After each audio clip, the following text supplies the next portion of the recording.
Strength protects the pack. Weakness has no place among wolves. That's what Arlene Terry's father had growled at her every day of her miserable life. But Arlene would learn that in a world where power meant everything, being powerless didn't mean you were weak, it meant you were prey. The night 5 frozen wolves appeared at her door, begging an Omega to save them. Arlene discovered that the cruelest lies weren't told by enemies. They were whispered by the people who were supposed to love you, and the truth she'd uncover would shatter everything she thought she knew about strength, weakness, and the ancient magic that bound their kind together.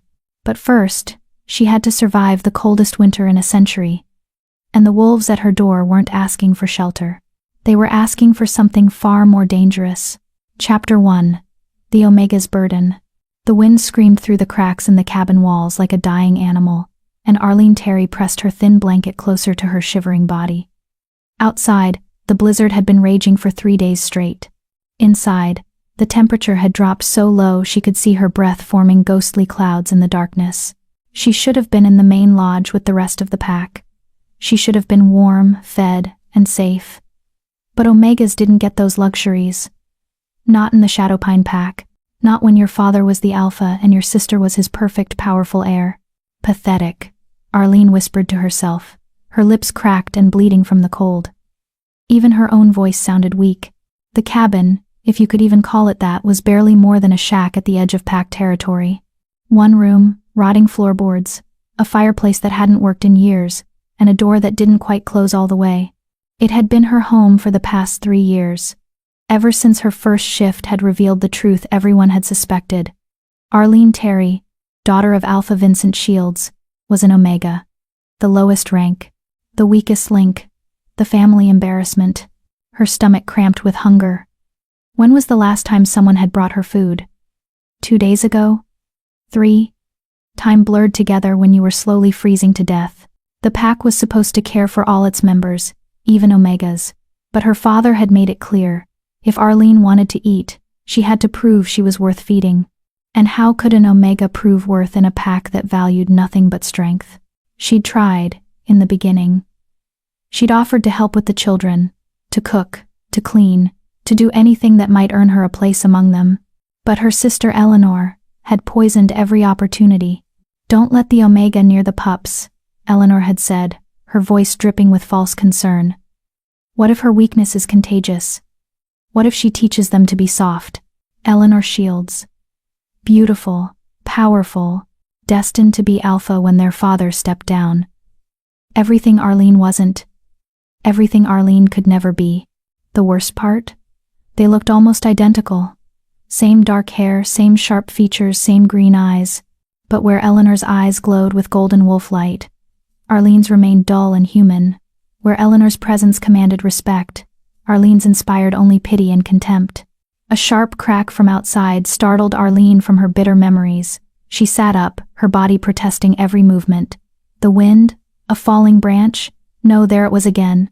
A sound that made her wolf stir uneasily in her chest. Scratching. At her door, Arlene's heart began to race. Nothing should be out in this storm. The temperature had dropped to deadly levels, and even the strongest wolves knew better than to venture far from the lodge.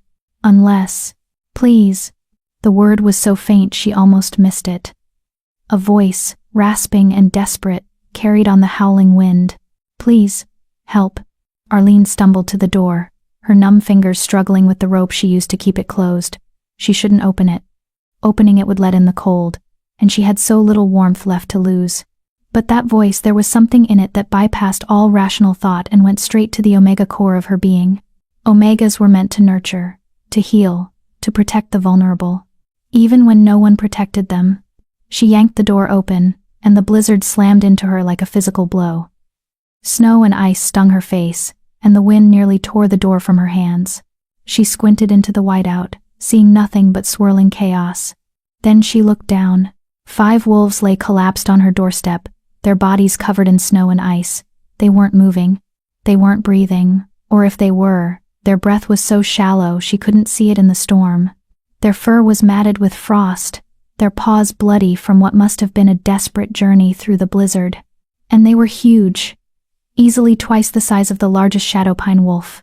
Their coloring was wrong, too silver and white and palest blue, like they'd been carved from the winter itself. These weren't her pack, these weren't even normal wolves. No, Arlene breathed, recognition hitting her like a punch to the gut. No, you can't be. One of the wolves cracked open an eye. It was the color of Arctic ice, and it fixed on her with desperate intensity. Omega, the wolf rasped, the word somehow forming despite the animal mouth. Help us, please. Then the eye closed, and the wolf went completely still. Arlene stood frozen, her mind unable to process what she was seeing. These wolves were alphas. She could feel it in her bones, in the instinctive part of her that recognized pack hierarchy. Powerful, dominant alphas, each one radiating strength even in their dying state. And they were begging her for help. An Omega, the weakest of the weak. This had to be a trick. Some cruel game Eleanor had devised. Any second now, her sister would appear with the other pack members, laughing at how pathetic Arlene looked, standing in her threadbare nightgown while 5 strange wolves died on her doorstep. But the minutes passed, and no one came. There was only the wind, the snow, and 5 massive wolves who were very definitely dying. Arlene looked back at her cabin. It was barely large enough for her. There was no way she could fit 5 giant wolves inside. And even if she could, what then? She had no food, no medicine, no way to help them. She could barely keep herself alive. The smart thing would be to close the door, to let nature take its course. These wolves weren't her responsibility. They weren't even her pack. But as she started to push the door closed, her eyes landed on the nearest wolf's face. Even unconscious, even frozen, there was something almost peaceful in its expression, like it had been running for a very long time, and finally found a place to rest. Arlene knew that feeling. She lived it every day. Damn it, she muttered. Then louder, angry at herself. Damn it, she couldn't do it. She couldn't leave them to die, even knowing it would probably kill her too. Because if she did, if she closed that door and let them freeze, she'd be no better than the pack that had left her out here to suffer alone. She'd be just like her father, just like Eleanor, and she'd rather die than become that. Arlene grabbed the nearest wolf by its front legs and pulled. It was like trying to move a boulder. The creature must have weighed 300 pounds, all of it solid muscle and thick winter fur. She pulled harder, her muscles screaming, her hands burning from the cold and the effort. Inch by agonizing inch, she dragged the first wolf inside, then the second, then the third, fourth, and fifth. By the time she got the last one through the door and managed to push it closed against the wind, Arlene was shaking so hard she could barely stand. Her cabin, already cramped, was now completely packed with massive wolf bodies. She had to step over them to reach her pathetic pile of belongings in the corner. 5 alpha wolves, in her cabin, dying. What have I done? Arlene whispered. But there was no time for regrets. She could see their sides barely rising and falling. They were in the final stages of hypothermia. Without heat, they'd be dead within the hour. Heat. She needed heat. Arlene looked at her broken fireplace, at the small pile of wood she'd been hoarding for emergencies, at the flint and steel that had never quite managed to catch. She'd tried 100 times to start a fire in this cursed cabin, and failed every single time. The chimney was blocked, or the wood was too wet, or she was just too weak and useless to do even this one simple thing. But she had to try. She knelt by the fireplace, her numb fingers fumbling with the wood. She arranged it the way she'd seen the pack's fire tenders do at small kindling at the bottom. Larger pieces on top, leaving space for air to flow. She struck the flint against the steel once, twice, 3 times.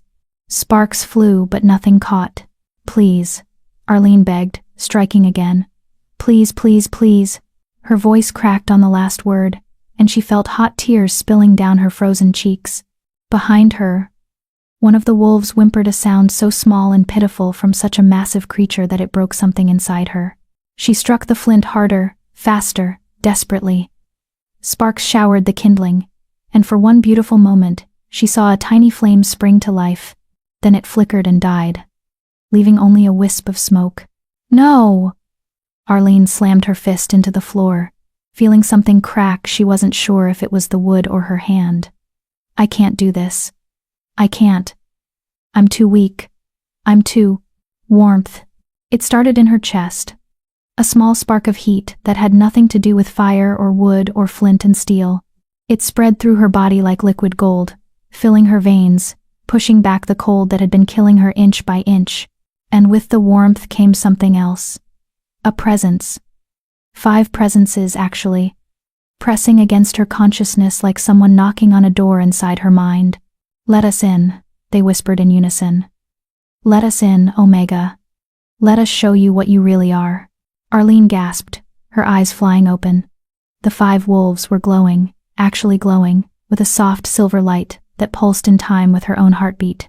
The light was coming from them, but it was also coming from her, flowing out of her chest in shimmering threads that connected her to each wolf. "What?" she started to say. Then the threads pulled tight, and the world exploded into light. Chapter 2. The Bond Awakens. The light wasn't painful it should have been, blazing that bright in the darkness, but instead it felt like coming home after a lifetime of wandering. Arlene gasped as the threads of silver energy tightened, and suddenly she wasn't alone in her own head anymore. 5 consciousnesses slammed into her mind like a tidal wave. "Omega. Finally. We found you. So cold. So much cold. But she's warm. She's... the bond. It's real. After all this time, it's real. Don't overwhelm her. Gently. We have to be gentle or we'll... No time for gentle. We're dying. She's our only chance." The voices overlapped and tangled together, none of them quite making sense.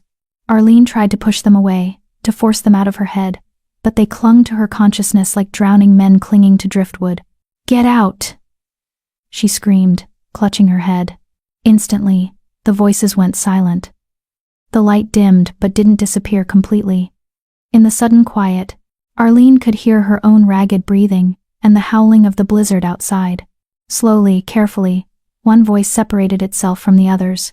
It was deeper than the rest, with an edge of command that made her Omega instincts snap to attention even as her human mind rebelled against it.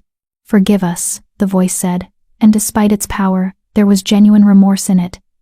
"We didn't mean to frighten you. We're not in control right now. The cold has us half mad." Arlene forced herself to open her eyes. The 5 wolves were still glowing, but fainter now, and she could see that the light was coming from the threads connecting them to her chest. They pulsed like luminous veins, carrying warmth from her body to theirs. "What did you do to me?" Arlene demanded, her voice shaking. "What is this?" "We didn't do anything," another voice answered, this one lighter, almost musical despite its weakness. "You did. When you brought us inside. When you tried to save us. You activated the bond." "What bond? I don't understand any of this." A third voice, rougher and more impatient than the others. "The Omega bond, the ancient magic. Haven't you felt it? Your whole life. That emptiness inside you, like something was missing?" Arlene froze. Yes. Yes. She had felt that. A hollow ache in her chest that never went away, no matter how hard she tried to fill it. She'd thought it was just loneliness, just the natural result of being rejected by her pack. But this voice was suggesting it was something else. Something more. "I don't have any magic," Arlene said flatly. "I'm an Omega. We're the weakest." "Lies!" The fourth voice was furious, making her flinch. "Lies told by ignorant fools who don't understand what Omegas really are." "Brother, calm yourself," the first voice, the commanding one, said firmly. "She's been taught wrong her whole life. We need to show her, not shout at her." "I don't want to be shown anything," Arlene said, backing away until her shoulders hit the cabin wall. "I want you out of my head. I want you out of my cabin. I want..." She stopped, because she'd just realized something horrifying. The wolves weren't glowing anymore. The threads connecting them to her had faded to barely visible wisps, and the warmth in her chest was rapidly cooling. The moment she'd tried to push them away, to break whatever connection had formed, the magic had started to die. And without the magic, without that impossible warmth flowing between them, the wolves were freezing again. "No," Arlene whispered. She could see frost forming on their fur, could see their breathing becoming shallow and labored once more. "No, no, no.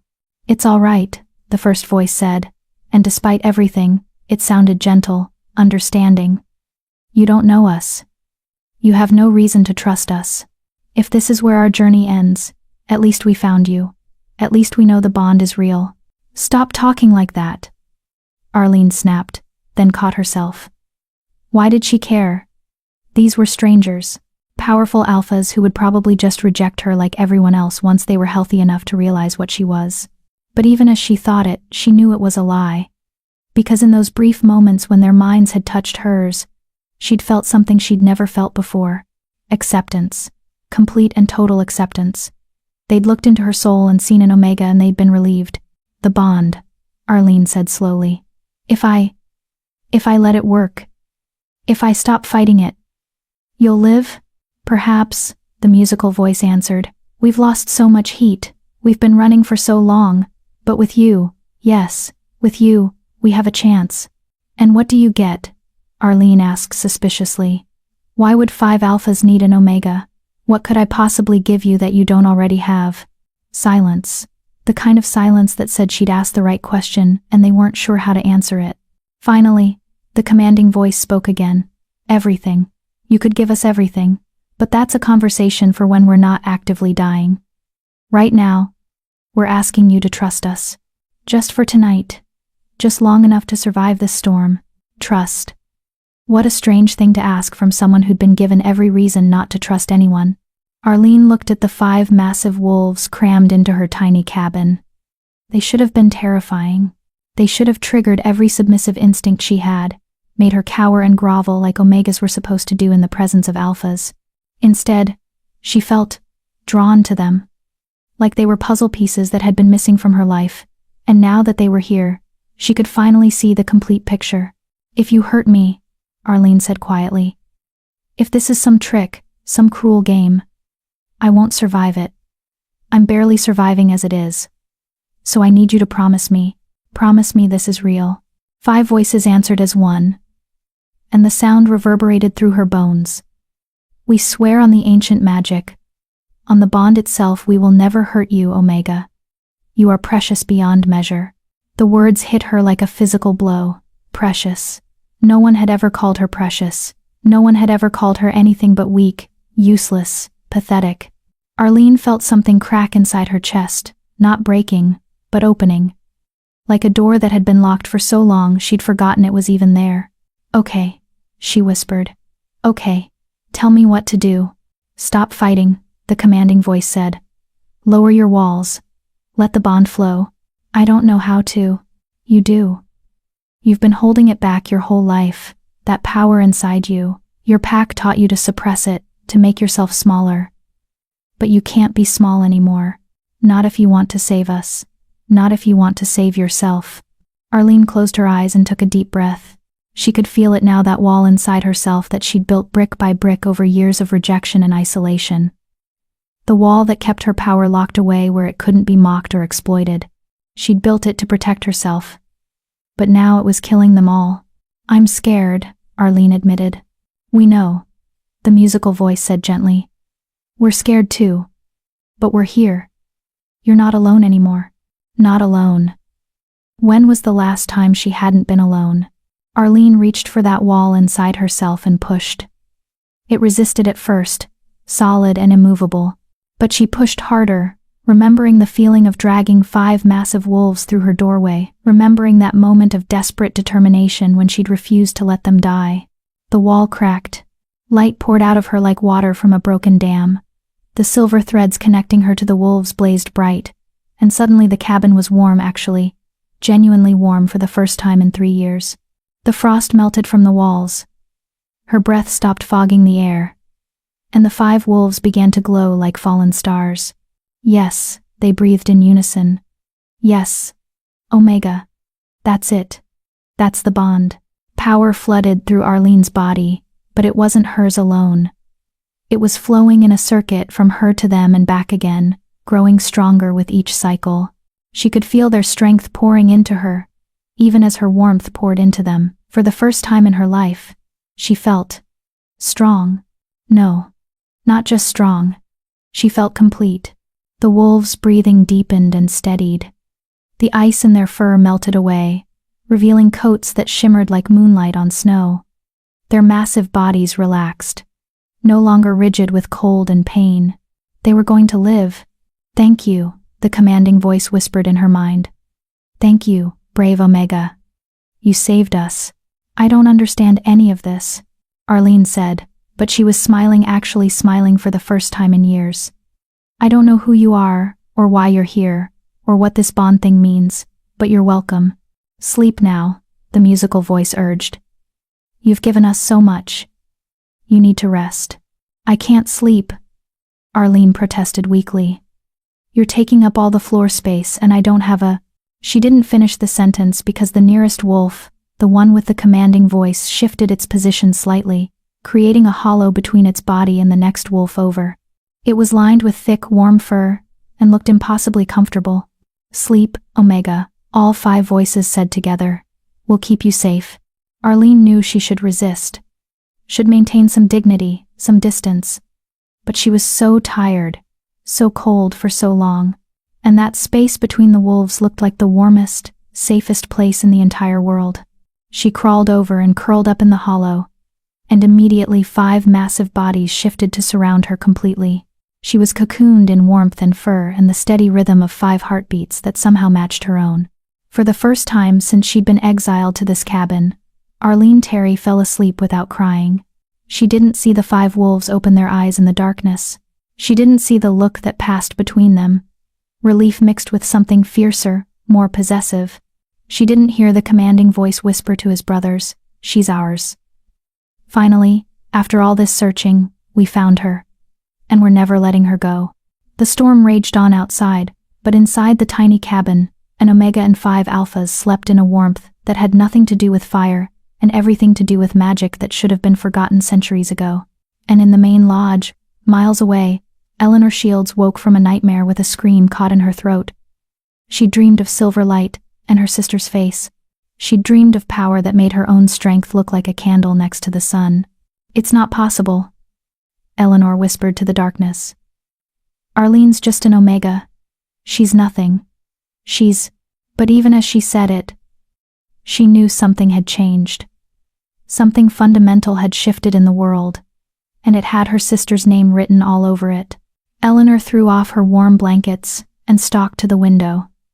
Outside, the blizzard was beginning to clear. By morning, the pack would be able to venture out again, and the first thing Eleanor planned to do was check on her pathetic sister, just to make sure the Omega hadn't frozen to death, just to make sure Arlene was still exactly where Eleanor wanted her, weak, broken, and completely under control. Eleanor smiled at her reflection in the window. She had no idea that by morning, everything she thought she knew about her sister would be shattered beyond repair. The bond had awakened, and an Omega's true power was something no alpha, no matter how strong, could ever hope to control.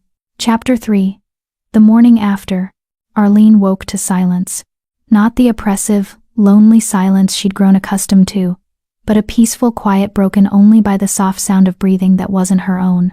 For a moment, she kept her eyes closed, savoring the warmth that surrounded her like a blanket.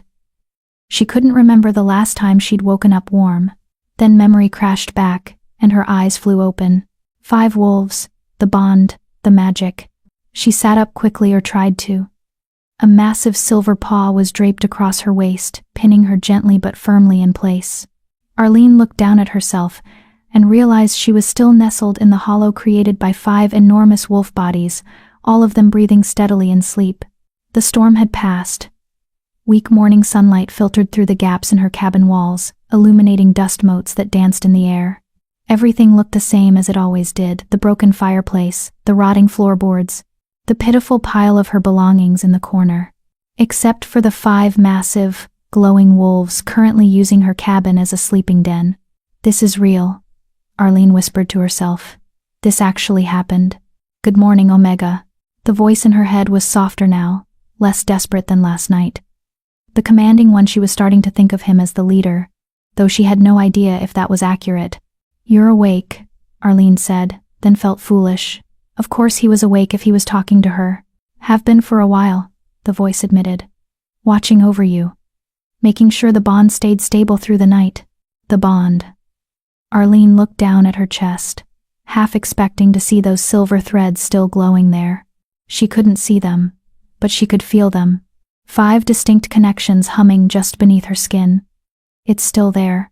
It will always be there now, the musical voice said, and Arlene realized a second wolf had woken. Once an omega bond forms, it's permanent. We're connected, you and us, for life. For life?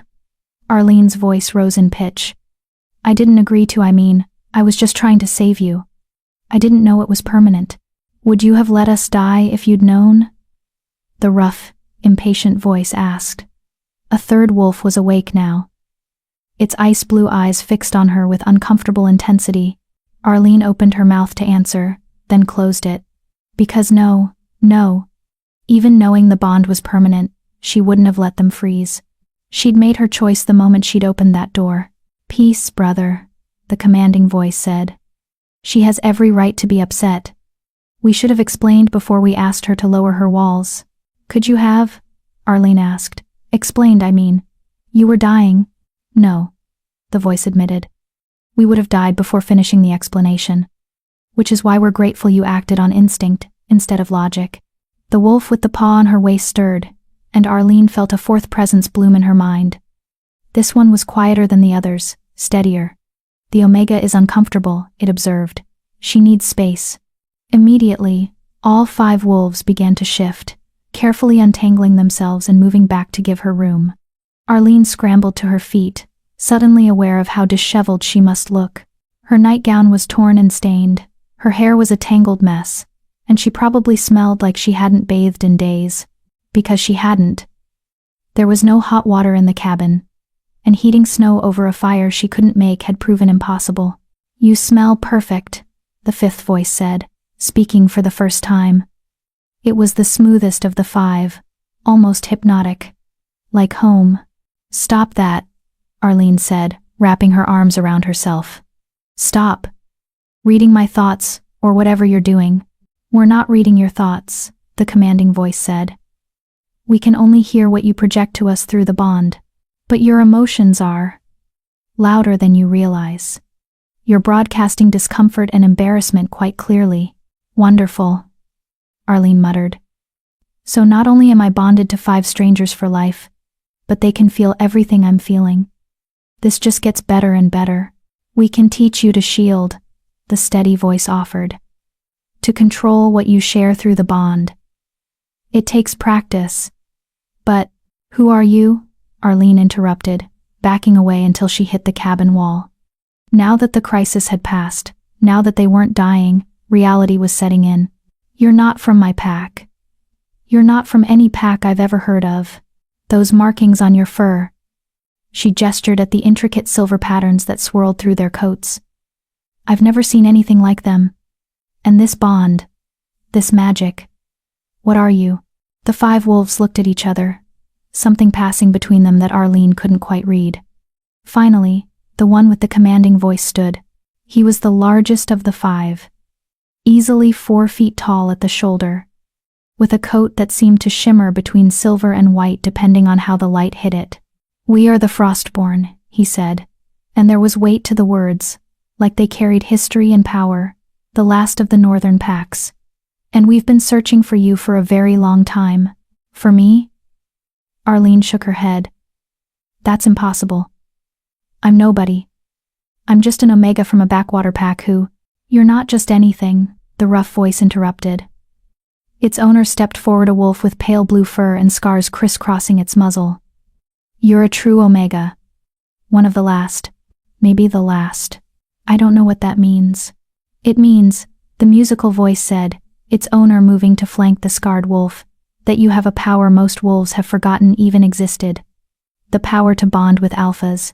To create a pack that's stronger than the sum of its parts. A sharp knock on the cabin door cut off whatever the wolf was about to say. All 5 wolves went instantly still, their hackles rising, their lips pulling back from teeth that were far too large to be natural. Arlene? A voice called from outside, sweet and concerned, with just the slightest edge of condescension. Arlene, are you alive in there? We were so worried about you during the storm. Eleanor. Of course it was Eleanor. Your sister, the commanding voice said, and it wasn't a question. He could feel the spike of anxiety and resentment that shot through the bond at the sound of that voice. Yes, Arlene whispered. She's going to see you. She's going to tell the pack, and my father will hide us, the steady voice said calmly. Order us to hide, and we will. Order you. Arlene stared at the 5 massive alphas, each one radiating power that made her instincts scream at her to submit. I can't order you to do anything. You're alphas. I'm ours. All 5 voices said in unison, and the word resonated through the bond, with a finality that took her breath away. You're ours, Omega. And we obey our Omega's commands, always. Another knock, harder this time. Arlene? Open the door. I'm coming in. Panic surged through Arlene. If Eleanor saw the wolves, if she reported back to their father that Arlene had somehow bonded with 5 strange alphas, she didn't know what would happen, but it wouldn't be good. Her father already despised her. This would give him an excuse to do something worse than exile her to a cabin. Hide, Arlene whispered urgently. Please. Under the I don't know, there's nowhere. The 5 wolves didn't argue. They simply shimmered. Their forms blurred and compressed, and suddenly, where there had been 5 massive wolves, there were 5 regular-sized dogs that could almost pass for large sled dogs if you didn't look too closely at their eyes or the silver patterns in their fur. They wedged themselves under Arlene's cot and behind her pitiful pile of belongings, becoming nearly invisible in the cabin's shadows. It happened so fast that Arlene barely had time to process it before the door swung open. Eleanor Shields stood in the doorway, backlit by morning sun that made her look like she was glowing. She was dressed in fine furs and leather, her dark hair braided perfectly, her golden eyes bright and alert. Everything about her screamed power and health and belonging.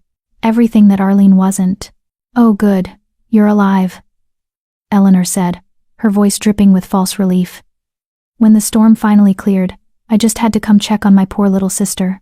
Make sure you hadn't frozen to death in this charming hovel.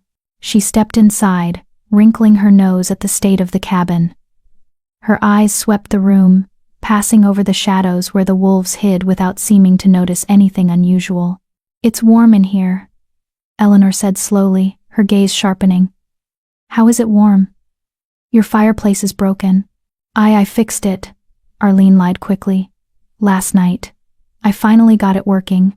Eleanor walked over to the fireplace, examining it with the thoroughness of someone looking for a flaw.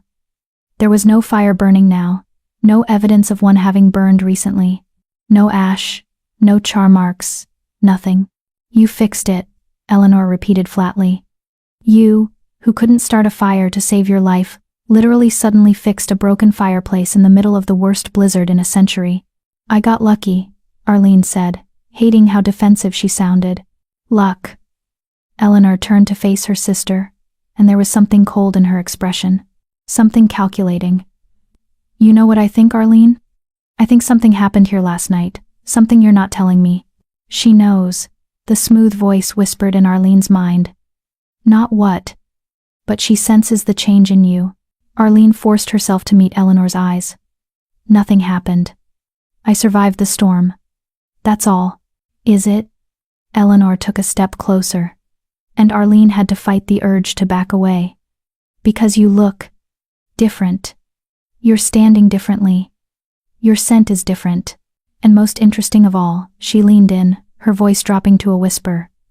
You didn't immediately cower when I walked in. You always cower, little Omega. So what changed? The bond thrummed in Arlene's chest, and she could feel the 5 wolves tensing in their hiding places. They were ready to leap to her defense at the slightest provocation. All she had to do was call for them. But if she did that, if she revealed them, everything would spiral out of control. Her father would demand answers. The pack would want to know where these strange wolves came from. And the bond, this precious, impossible bond, that made her feel complete for the first time in her life, would be examined and judged, and probably declared dangerous. They'd try to break it. Or worse, they'd try to control it. I'm just tired of being afraid, Arlene said quietly. That's all. The storm made me realize that if I'm going to die anyway, I might as well die on my feet instead of my knees. For a long moment, Eleanor just stared at her. Then she laughed, a sharp, brittle sound with no humor in it. Brave words from someone who can barely feed herself. But fine. Keep your little secrets, sister. It won't matter in the end. Father is calling a pack meeting tonight. He has an announcement to make. Something about my upcoming ascension to Alpha. Eleanor's smile was cruel. He wants the whole pack there. Even the Omega. So clean yourself up and try not to embarrass us more than usual. She turned to leave, then paused in the doorway. Oh, and Arlene? Whatever you think changed last night. It didn't. You're still an Omega. Still weak. Still nothing. Don't forget that. The door slammed shut behind her, and Arlene stood frozen until she heard Eleanor's footsteps crunching through the snow, growing distant. Only then did she allow herself to collapse against the wall, her legs shaking so badly they could barely hold her weight. The 5 wolves emerged from their hiding places, returning to their full size in a shimmer of magic. They surrounded her immediately, pressing close, offering comfort through the bond. She hurt you, the rough voice growled. She hurt you with words alone. I want to hurt her back. No, Arlene said firmly, then was surprised at her own certainty. No violence. That's an order. The wolves settled, though she could feel their frustration through the bond. She's not wrong about one thing, the commanding voice said reluctantly. Something has changed. You have changed, Omega. The bond has awakened power in you that your pack never allowed you to access. But you're untrained, unprotected. If your father discovers what happened, then we don't let him discover it. Arlene interrupted. She pushed away from the wall, standing straighter. You said you can teach me to shield, to control what I share through the bond, so teach me. Before tonight's meeting. That's not enough time to. Then we'll make it enough time. Because I am not going to cower anymore. I am not going to let my father or Eleanor or anyone else make me feel small. She looked at each of the 5 wolves in turn, meeting their ice blue eyes without flinching. You said I'm yours. Well, that means you're mine too. And I protect what's mine. The 5 wolves stared at her, and Arlene could feel something shift through the bond. Surprise, approval, pride. Yes, the commanding voice said, and there was something fierce in it now, something that matched the determination burning in Arlene's chest. Yes, Omega. That's exactly right. We're yours. And you're ours. And together, we're going to show this pack what real power looks like. The 5 wolves began to shift, their forms blurring and changing. Arlene watched in amazement as fur receded and bones restructured, until 5 men stood before her where wolves had been moments ago. They were all tall, powerfully built, with the same silver and white hair and ice blue eyes that had marked their wolf forms. Each one was devastatingly handsome in a way that made Arlene's breath catch. The commanding one, the leader, stepped forward and extended his hand. My name is Byron Newman, he said, his voice as deep and powerful in human form as it had been in her mind. And we have much to teach you before nightfall, Omega, if you're willing to learn. Arlene looked at his hand, then at the 4 men standing behind him. The musical one. The rough, scarred one. The quiet, steady one. The smooth, hypnotic one. Her pack. Her bond. Her future. She took Byron's hand. Teach me, she said. Teach me everything. And as the sun climbed higher in the sky, Arlene Terry began to discover what it really meant to be an Omega. Not the weak, pathetic creature her father's pack had convinced her she was, but something ancient, something powerful, something that even the strongest alphas would kneel before. Chapter 4. Lessons in Power. Byron Newman's hand was warm and calloused, his grip firm but gentle. The moment Arlene's fingers touched his, she felt the bond flare bright and hot between them. And suddenly she could feel everything he was feeling, pride mixed with fierce protectiveness. Determination laced with something deeper, something that made her cheeks flush. First lesson, Byron said, not releasing her hand. The bond works both ways. Right now you're feeling what I'm feeling. Which means I'm feeling what you're feeling. That embarrassment? I can taste it like honey on my tongue. Arlene yerked her hand back, mortified. You can't just I didn't give you permission to. Which is why the first thing we need to teach you is how to shield, the musical-voiced one interrupted. Stepping forward with a gentle smile. He was slightly shorter than Byron, with features that were almost too beautiful to be real. I'm Jake Wyatt. And before you panic about us invading your privacy, know that we're just as exposed to you right now as you are to us. Every emotion, every thought we project, you can feel it all. I can? Arlene focused inward, following the threads of the bond. And yes, there it was. 5 distinct presences, each with their own emotional signature. Byron's fierce determination, Jake's gentle concern. The scarred one's barely contained anger.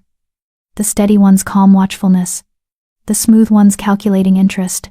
This is overwhelming, Arlene whispered. It gets easier, the steady one said. He was the second largest after Byron, with broader shoulders and a face that looked like it had been carved from stone. I'm Marvin Coffey. And you're right to be overwhelmed. Most Omegas who form bonds are trained from childhood how to manage them. You're learning in a matter of hours what should take years. Most Omegas? Arlene latched onto that phrase. You said I might be the last true Omega. So which is it? Are there others or not? The scarred one, the rough, impatient one made a disgusted sound. There are plenty who call themselves Omegas. Weak, submissive wolves, who've been brainwashed into thinking that's what an Omega is supposed to be. But a true Omega? One with the power to form pack bonds? You're the first we've found in 50 years of searching.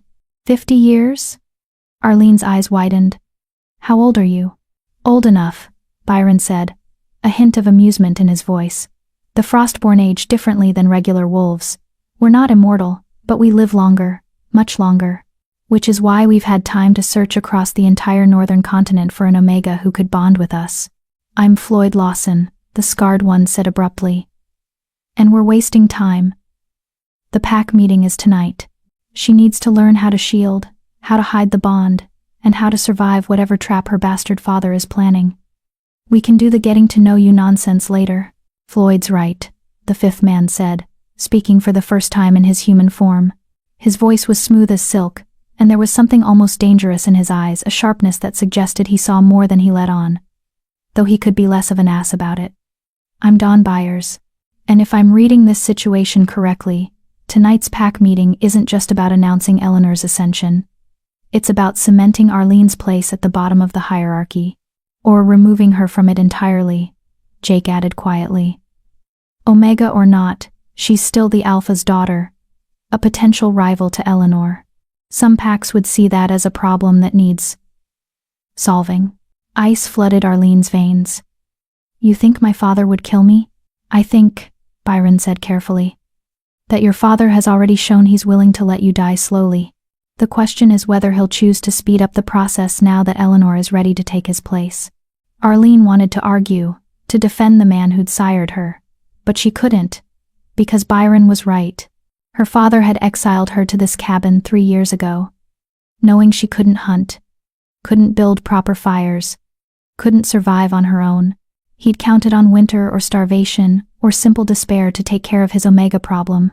The only reason she was still alive was spite. Pure, stubborn spite. Teach me to shield, Arlene said, pushing the dark thoughts away. If I'm going to that meeting, I need to hide what I am, what we are. Sit, Marvin instructed, gesturing to her cot, and focus on the bond, really feel it, each thread connecting you to one of us. Arlene sat and closed her eyes, reaching for that humming warmth in her chest. Their 5 threads of silver light, each one pulsing with life and power. She could feel emotions flowing along them like water through streams. Byron's determination, Jake's warmth, Floyd's anger, Marvin's patience, Don's sharp curiosity. Now imagine a wall, Marvin continued. Not a wall of stone or wood, but something more flexible. A curtain, maybe. Or a filter. Something that lets you choose what passes through and what stays private. I already have a wall, Arlene said, remembering the barrier she'd torn down last night. I built it years ago to keep my power locked away. That's different, Jake said. That wall was suppressing your entire nature. What you need now is selective permeability. You want the bond to function, you need it to function, but you don't want to broadcast every feeling to us, and you don't want us overwhelming you with ours. Arlene tried to imagine it. A curtain between her and the 5 threads. something light and flexible that she could open or close at will. But every time she tried to construct it, the threads would pulse brighter, as if rejecting the barrier. "It's not working," she said, frustration bleeding through the bond. "Because you're trying to hide from us," Byron said.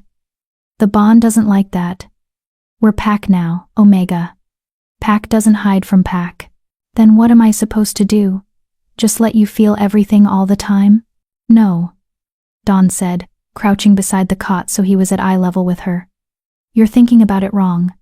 You're not trying to hide from us. You're trying to maintain your sense of self. The bond wants to merge us all into one consciousness, that's its nature. But we're still individuals. We need boundaries, not walls." "I don't understand the difference." "A wall says stay out," Jake explained. "A boundary says, knock first. You're not shutting us out completely. You're just asking us to respect your privacy, unless you invite us in." Arlene tried again, this time imagining not a wall but a door. Something she could open or close. Something with a threshold that could be crossed with permission. The bond hummed approvingly, and she felt the threads settle into a new configuration, still connected, still alive, but not quite so overwhelming. "Better," Marvin said. "Now try pushing an emotion to just one of us. Choose one thread and send something along it. Anything. Happiness, sadness, whatever you're feeling." Arlene focused on Byron's thread, and thought about the moment this morning when she'd woken up warm for the first time in years. The grateful joy she'd felt. The simple pleasure of not being cold. Byron's eyes widened, and something fierce and possessive flashed across his face. "Yes," he said roughly. "Like that. Perfect." "My turn," Floyd demanded. "Send something to me." Arlene hesitated, then focused on Floyd's thread. What did she feel toward him? He was abrasive, impatient, sometimes cruel in his bluntness. But underneath that, she could sense something else through the bond, a bone-deep fear that they wouldn't be strong enough to protect her, that they'd searched for 50 years only to lose her to the same forces that had destroyed other Omegas. She sent that feeling back to him. "I see you. I understand. You're not as hard as you pretend to be." Floyd jerked like she'd slapped him, his scarred face flushing. "Damn it, Omega, you don't get to that's not." He stopped, taking a deep breath. "Fine. You're better at this than you have any right to be. Natural talent," Jake said, grinning. "Or maybe just desperation. Fear is an excellent motivator." "Speaking of fear," Dawn said, his voice turning serious. "We need to talk about tonight. Your father is going to try something. We don't know what, but men like him don't call mandatory pack meetings just to make announcements. He's planning something that requires witnesses. He's going to formally disinherit me," Arlene said. The words hurt less than they should have. Maybe she'd already mourned the loss of her father's love years ago. "Make it official, that I have no claim to the pack. No rights. Nothing. He'll give everything to Eleanor, and make sure everyone knows I'm disposable." "Which creates a problem," Byron said. "Because if you're formally declared packless, you become a rogue. Fair game for any wolf who wants to challenge you or claim you. Or kill you," Floyd added bluntly. "But if she's bonded to us," Jake said slowly, "then she's not packless. She's part of the Frostborn pack, which means we'd have to reveal the bond," Marvin finished. "And that opens up a whole different set of problems." Arlene's mind raced. "What kind of problems?" "The political kind," Dawn said. 5 strange alphas showing up with a bond claim to the former alpha's daughter. Your father would see that as a threat. An attempt to steal his bloodline, or create a rival pack, or any number of things that would give him an excuse to attack us. "Could he win?" Arlene asked. "If it came to a fight?" The 5 men looked at each other, and Arlene felt a surge of grim confidence through the bond. "No," Byron said simply. "Even without the bond, the 5 of us are more than a match for any pack south of the ice wastes. With the bond, with you amplifying our strength, we could tear through your father's pack like a summer storm through wheat. But that would make you murderers," Arlene said. "And me complicit in killing my own pack. See, this is why we needed her," Jake said to the others. "We were ready to just fight our way through every problem. She actually thinks about consequences." "So what do we do?" Arlene asked. "I can't reveal the bond. I can't let my father declare me packless. How do I navigate this without starting a war? You negotiate, Dawn said. You go to that meeting, you listen to whatever announcement your father makes, and you negotiate terms. You're not powerless, Arlene. Not anymore. You have 5 alphas willing to back any claim you make. That's leverage. But I have to hide that leverage, Arlene said, which means I have to face him alone, acting like I'm still just a weak Omega. You'll be shielding, Marvin said, which means he won't be able to sense the bond. As far as he knows, you're exactly what you've always been. Can I do that? Arlene looked at Byron. Fool and alpha? My father's not stupid. He's cruel. But he's not stupid. You can if you trust yourself, Byron said. The bond is strong now. Stable. As long as you maintain your shields and we stay hidden nearby, he'll never know we exist. Nearby? Arlene seized on that word. You're coming with me? Did you think we'd let you face him alone? Floyd growled. We're Pack Omega. Where you go, we go. We'll stay out of sight. Stay downwind so they can't scent us. But if things go wrong, if your father tries anything, you'll reveal yourselves, Arlene finished, and start the war we're trying to avoid. Better a war than losing you, Byron said, and the absolute conviction in his voice made her chest tight. She'd never had anyone willing to fight for her before. Never had anyone look at her like she was worth protecting, worth risking everything for. It was overwhelming and terrifying and wonderful all at once. There's one more thing we need to prepare you for, Jake said quietly. Your sister, Eleanor, is going to be there. And she already suspects something changed. If she pushes you, if she tries to provoke you in front of the pack. I don't react, Arlene said. I stay calm, I stay small. I give her no reason to dig deeper. Can you do that? Dawn asked. After everything she's done to you? After a lifetime of her cruelty? Could she? Arlene thought about all the times Eleanor had humiliated her, diminished her, stolen every scrap of happiness she'd managed to find. The answer should have been no. She should have wanted revenge. Wanted to make Eleanor feel even a fraction of the pain she'd inflicted. But instead, what Arlene felt was pity. Because Eleanor, for all her power and beauty and father's favor, had never experienced what Arlene had felt last night. That sense of completion, of belonging, of being seen and valued for exactly what you were. Eleanor was strong, but she was alone. And she always would be. Because she'd never learned that true strength came from connection, not dominance. Yes, Arlene said. I can do that. Because she's not my enemy anymore. She's just sad. And I don't need to hurt sad people to feel strong. The 5 men stared at her. And through the bond, Arlene felt a wave of emotion so powerful it nearly knocked her over. Awe. Wonder. Something deeper that she didn't have a name for yet.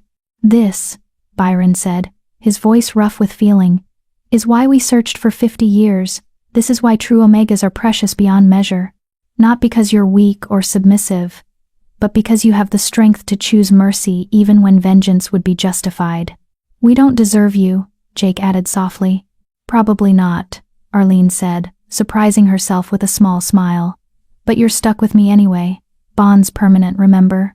Best trap we ever walked into, Floyd muttered, but there was no heat in it.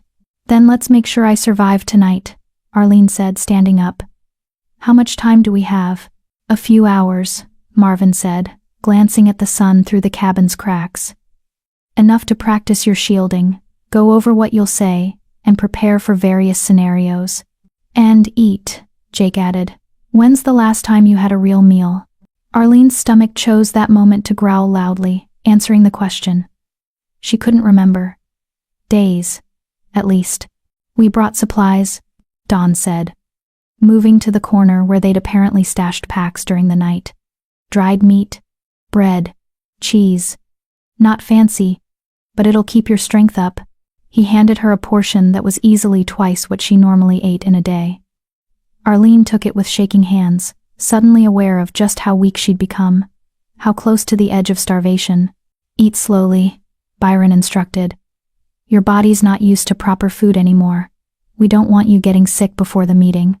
Arlene forced herself to take small bites, even though every instinct screamed at her to devour the food as fast as possible.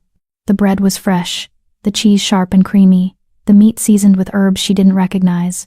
It was the best meal she'd had in 3 years. "Thank you," she whispered. "Pack takes care of Pack," Marvin said simply. "Get used to it, Arlene. You're never going to be alone or hungry again. Not while we're here." And as the 5 Frostborn alphas gathered around her, preparing her for the battle ahead, Arlene Terry felt something she hadn't felt in years. Hope. Tonight she would face her father. Tonight she would hear whatever cruel announcement he'd prepared. Tonight she would look her sister in the eyes and refuse to cower. And she would do it all with 5 deadly predators hiding in the shadows, ready to tear apart anyone who dared to hurt their Omega. The pack meeting couldn't come soon enough. Chapter 5. The Pack Meeting. The main lodge loomed against the twilight sky like a beast ready to devour her. Arlene stood at the edge of the clearing, her breath misting in the cold evening air, and tried to remember everything Byron had taught her about shielding. "We're here," his voice whispered through the bond. 20 yards behind you, downwind. They can't sense us, but we can reach you in seconds if needed." "You're not alone," Jake added, his warmth flowing through their connection like sunlight. "Break his nose if he touches you," Floyd growled. "I'll back you up." "Floyd, that's literally the opposite of staying hidden," Dawn said dryly. "Focus, brothers," Marvin's steady presence said. "Arlene needs our support, not our bickering." Despite her fear, Arlene felt her lips twitch into an almost smile. They'd been connected for less than a day, and already the 5 Frostborn alphas bickered like they'd known each other for centuries. Which, she supposed, they had. She pulled her shields tighter around herself, imagining that door in her mind closing until only the thinnest thread of connection remained. Instantly, the voices faded to a distant hum. She could still feel the bond, still draw on its strength if needed, but to anyone looking at her, she would appear to be exactly what she'd always been. A powerless Omega, alone and afraid. The irony wasn't lost on her. Arlene forced her feet to move, crossing the clearing toward the lodge. Pack members were already gathering, their voices carrying on the wind. She recognized most of them wolves she'd grown up with. Wolves who'd watched her exile without protest.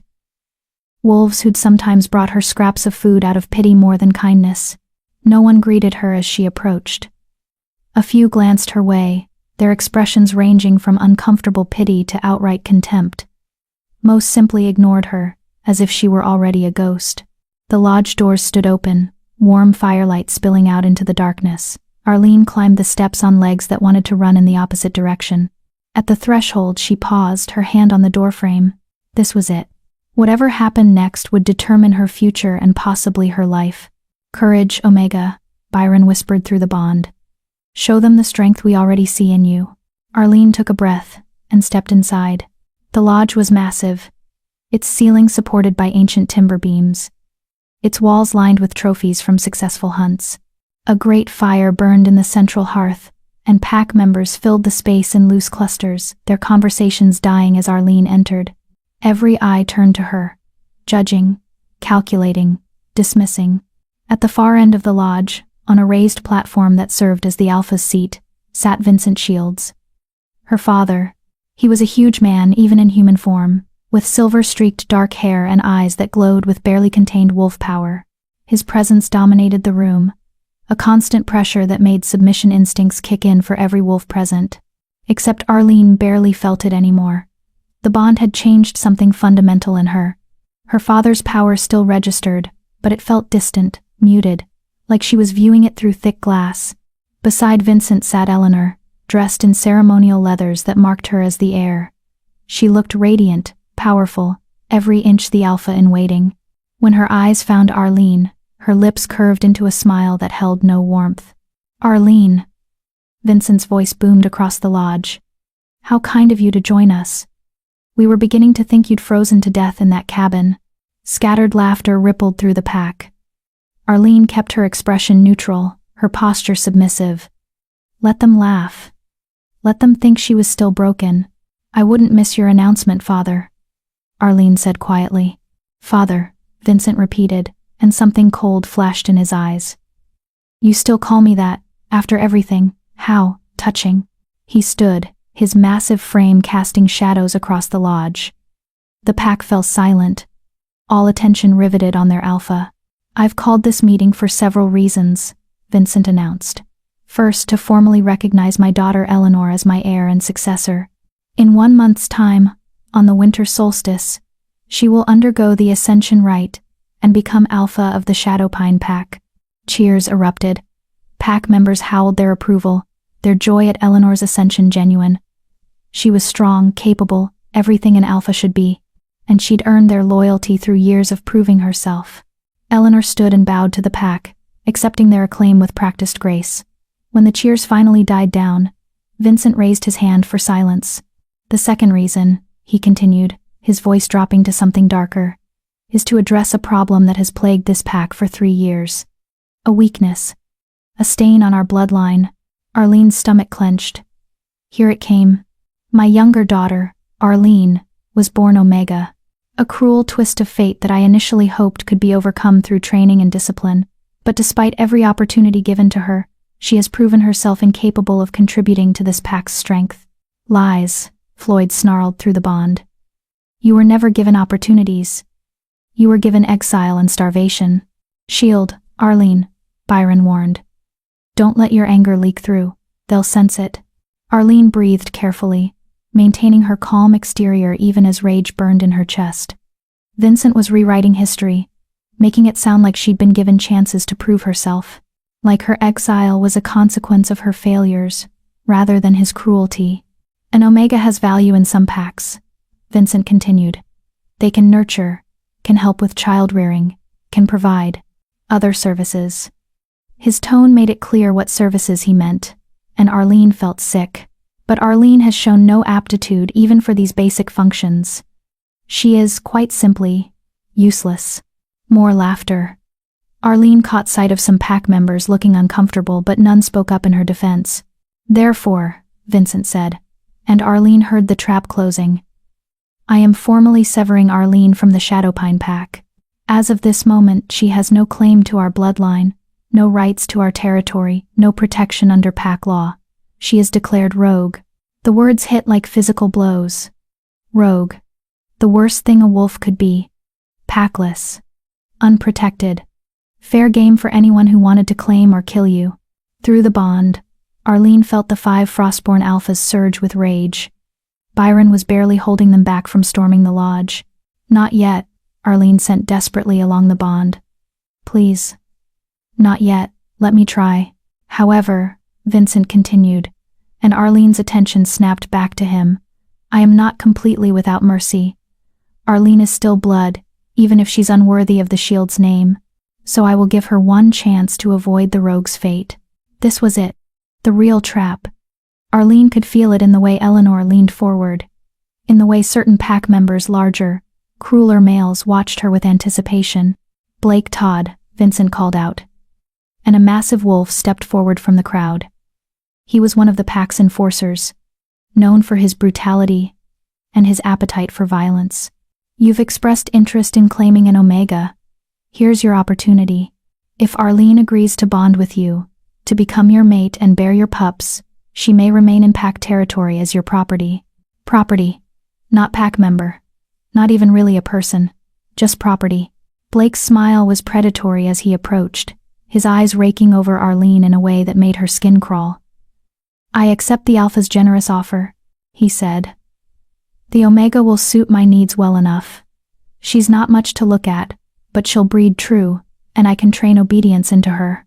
The lodge erupted in approving howls and laughter. This was entertainment for them. Watching the weak Omega get claimed by a brutal enforcer. Watching her father literally give her away like damaged goods.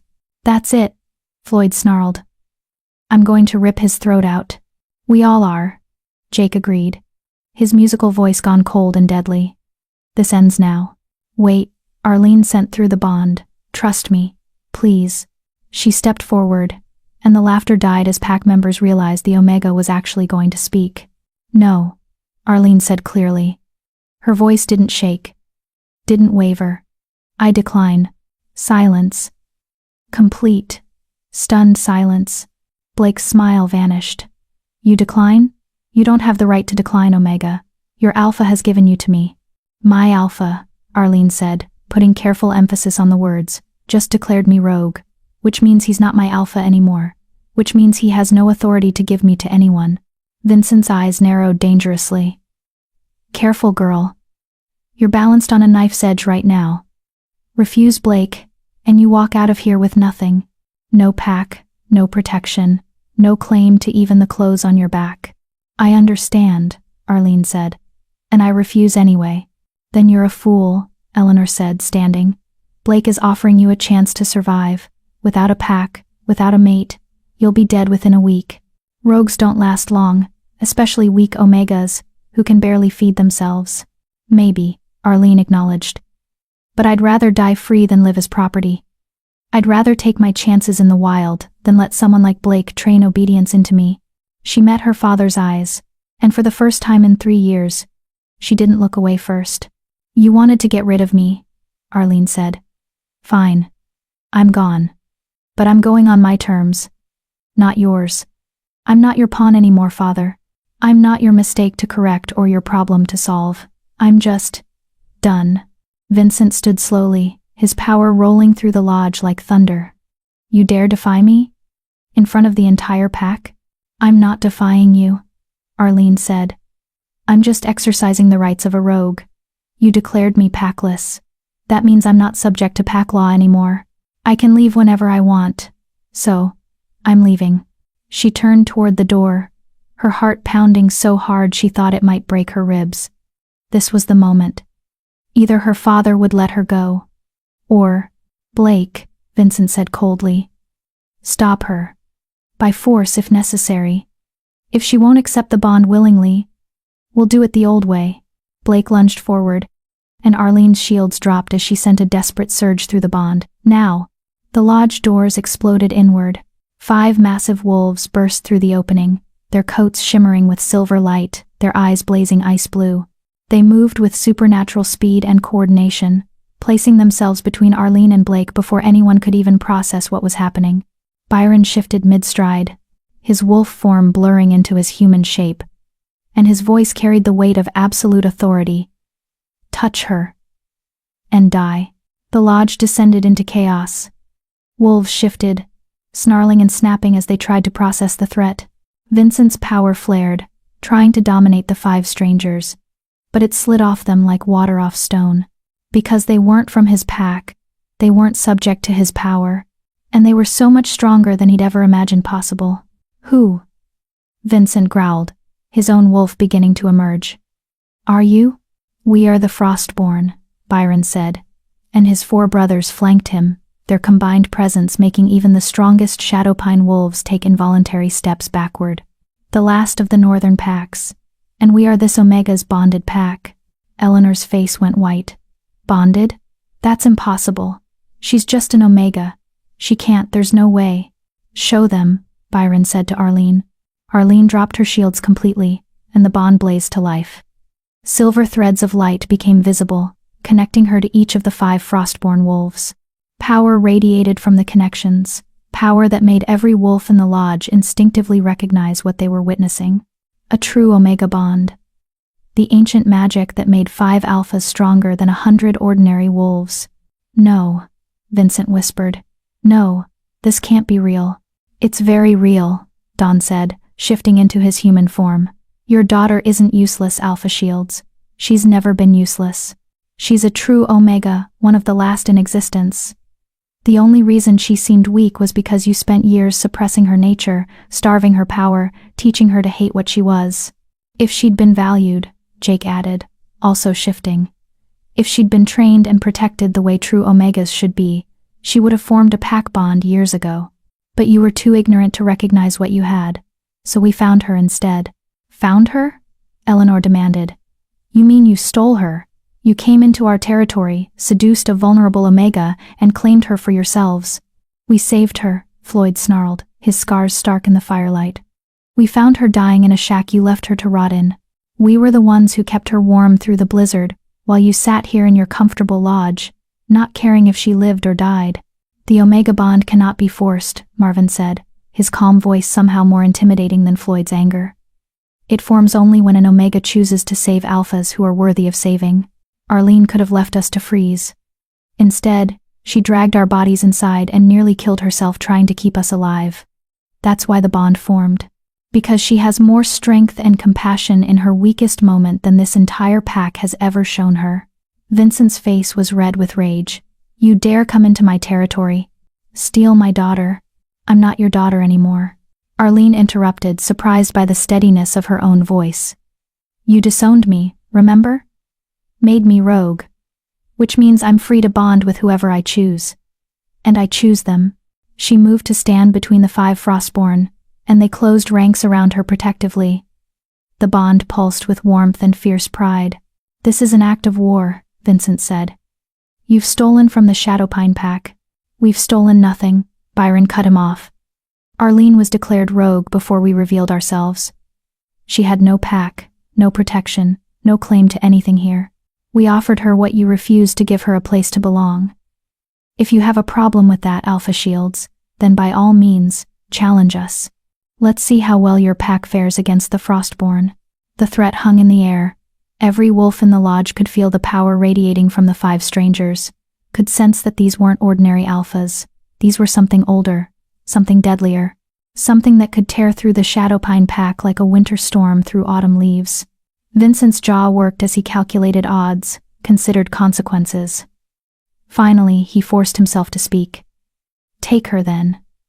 The Omega is yours. But know this: if any of you set foot on Shadowpine territory again, we will consider it an invasion, and we will respond accordingly. Fair enough, Byron said. We have no interest in your territory, Alpha Shields. We have what we came for. He turned to Arlene, his expression softening. Ready to go home, Omega? Home. The word hit her with unexpected force. She'd never had a real home, just a cabin that was barely better than a coffin. But looking at the 5 Frostborn alphas, feeling the warmth of the bond connecting them, Arlene realized something profound. Home wasn't a place. It was the people who would drag you in from the cold, who would starve before letting you go hungry, who would start a war before letting anyone hurt you. Yes, Arlene said, smiling through sudden tears. I'm ready. As they walked toward the door, Eleanor's voice rang out. You'll regret this, Arlene. Without pack, without territory, you're nothing. You'll come crawling back within a month, begging Father to take you in. Arlene paused at the threshold and looked back at her sister. There was no anger in her gaze, no bitterness, just a kind of sad understanding. I was already nothing here, Eleanor, Arlene said quietly. But with them, I'm everything. I hope someday you understand the difference. Then she walked out of the lodge, flanked by 5 Frostborn alphas, and didn't look back. Behind her, the Shadowpine pack stood in stunned silence, trying to process what had just happened, trying to understand how the weakest Omega in pack history had somehow bonded with 5 of the most powerful alphas they'd ever encountered. Eleanor sank back into her seat, her hands shaking, because she'd felt it. In that moment when Arlene had dropped her shields, Eleanor had felt the sheer power of that bond, and she'd realized with cold certainty that her little sister, the pathetic, useless Omega, had just become more powerful than Eleanor could ever hope to be. Vincent sat heavily on his throne, staring at the open door. He'd made a mistake, a catastrophic, irrevocable mistake, and he'd only just begun to understand the consequences. Chapter 6. The Frostborn Territory. They traveled through the night, moving north through snow-covered forests that grew denser and wilder with each mile. Arlene had shifted into her wolf form, smaller and plainer than the 5 Frostborn, but the bond made her faster, stronger, more sure-footed than she'd ever been before. How are you holding up? Byron asked through their connection. He ran beside her, his massive silver form, a constant, reassuring presence. Better than I expected, Arlene admitted. I thought I'd be exhausted by now, but I feel energized, like I could run forever. That's the bond, Jake explained from her other side. We're sharing our strength with you. You're also sharing yours with us, though you don't realize it yet. My strength? Arlene would have laughed if she'd been in human form. What strength? I'm an Omega. You keep saying that like it's a limitation, Floyd growled from behind them. It's not. Stop thinking like your bastard father taught you to think. Floyd's right, though he could be gentler about it, Marvin added. Your strength isn't physical dominance, Arlene. It's something more fundamental. You anchor us, balance us. Without you, we're just 5 powerful alphas working together. With you, we're a true pack. I don't understand the difference. You will, Dawn said. Give it time. The bond is still new, still settling. In a few days, you'll start to really feel what you bring to us. They ran for hours, and Arlene lost track of time in the rhythm of paws on snow, breath misting in cold air, the steady pulse of the bond connecting her to 5 extraordinary wolves. When Byron finally called for a stop, they'd reached a valley she'd never seen before. It was beautiful in a stark, primal way. Snow-covered pines climbed steep slopes on either side, and a frozen river cut through the center like a ribbon of silver glass. At the far end of the valley, partially hidden by trees, Arlene could make out structures, not crude cabins like her exile had been, but proper buildings made of stone and timber. Welcome to Frostborn territory, Byron said, and there was pride in his mental voice. Welcome home. Home. There was that word again, hitting her right in the chest. They shifted back to human form as they approached the buildings, and Arlene was struck again by how devastatingly handsome the 5 men were. Byron with his commanding presence, Jake with his almost too beautiful features, Floyd with his scarred intensity, Marvin with his solid strength, Dawn with his sharp, knowing eyes, and they were all looking at her like she was precious, like she was something worth protecting. The main hall is this way, Byron said, gesturing toward the largest building. We've got rooms prepared. We've been hoping to find you for so long that we built spaces ready for an Omega years ago. Years? Arlene stumbled slightly, and Jake caught her elbow. You built rooms for me years ago? But you didn't even know I existed. We knew someone like you existed, Jake said gently. Somewhere. We had to believe that, or we would have given up searching decades ago. They led her into the main hall, and Arlene gasped. It was nothing like the Shadowpine Lodge with its aggressive displays of dominance and trophy kills. This space was warm, welcoming, with comfortable furniture arranged around a massive stone fireplace. Tapestries hung on the walls depicting wolves running under northern lights, and windows let in moonlight that made everything seem to glow. The Omega's suite is upstairs, Marvin said. 3 rooms, bedroom, bathing room, and a private sitting room. We wanted you to have space that was entirely yours. Bathing room? Arlene repeated faintly. She hadn't had a proper bath in 3 years. With hot water, Dawn added, grinning at her expression. We have a heating system that runs through the whole complex. No freezing pipes here. I'll show you, Jake offered, taking her hand and leading her toward a staircase. As they climbed, Arlene became aware of other presences in the building. Not wolves, the scents were wrong, but definitely living creatures, watching from shadows and doorways. We're not alone, she sent nervously through the bond. The pack has associates, Byron said carefully. Other beings who've allied with the Frostborn over the centuries. They're harmless. Curious about you, but harmless. Jake pushed open a door at the end of the upstairs hallway, and Arlene stepped into a room that took her breath away. It was easily 4 times the size of her entire cabin, with a massive bed covered in furs and blankets, a fireplace already burning cheerfully, and windows that looked out over the moonlit valley. This is mine? Arlene whispered. This is yours, Jake confirmed. The bathing room is through there, the sitting room through that door, and if you need anything at all, just reach through the bond. One of us will come immediately. He started to leave, to give her privacy, but Arlene caught his arm. Jake? Why? Why did you search for 50 years? Why does the Frostborn pack need an Omega so badly? Jake's expression grew complicated, part sadness, part hope. Because we're dying, he said simply. Not physically, but our power, our purpose, our very existence as a pack, it's all slowly fading. Without an Omega to anchor us, to complete the bond that makes us truly Frostborn, we're just 5 lone wolves pretending to be something more. You said the bond makes you stronger. It does, but it's more than that. Jake sat on the edge of her bed, gesturing for her to join him. The Frostborn were created centuries ago by ancient magic. 5 alpha bloodlines, bound to 1 Omega bloodline. creating a pack that could survive in the harshest northern territories where no other wolves could live. But as time passed, fewer and fewer true Omegas were born. The bloodlines thinned. Packs forgot what Omegas were really for, started treating them as weak instead of essential. Like my father did, Arlene said bitterly. Like your father did, Jake agreed. And as true Omegas disappeared, the Frostborn packs began to fail. Some disbanded, some went rogue, some went mad from the emptiness of an incomplete bond. We're the last, Arlene. The last 5 Frostborn alphas. And we've been searching for the last true Omega. But there must be others, Arlene protested. Other packs with Omegas, other wolves who… There are wolves with Omega designations, Jake interrupted. Wolves who are submissive and gentle and fit the stereotype your father believed in. But true Omega's wolves with the power to form pack bonds, to amplify alpha strength, to anchor multiple souls into one cohesive whole, those are vanishingly rare.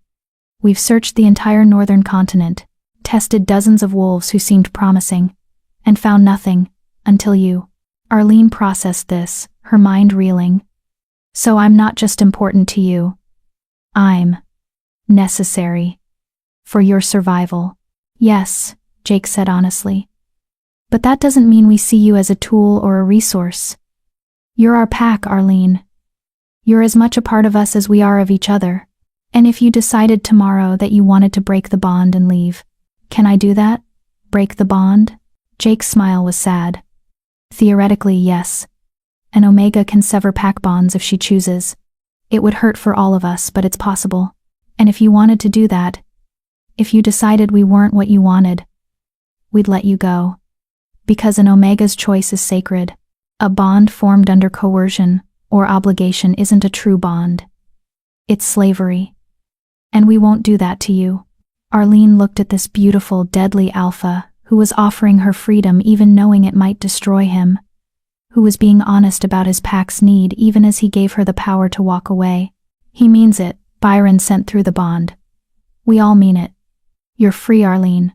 As free as you've ever been. The bond doesn't chain you to us, it connects us. But connections can be broken if that's what you truly want.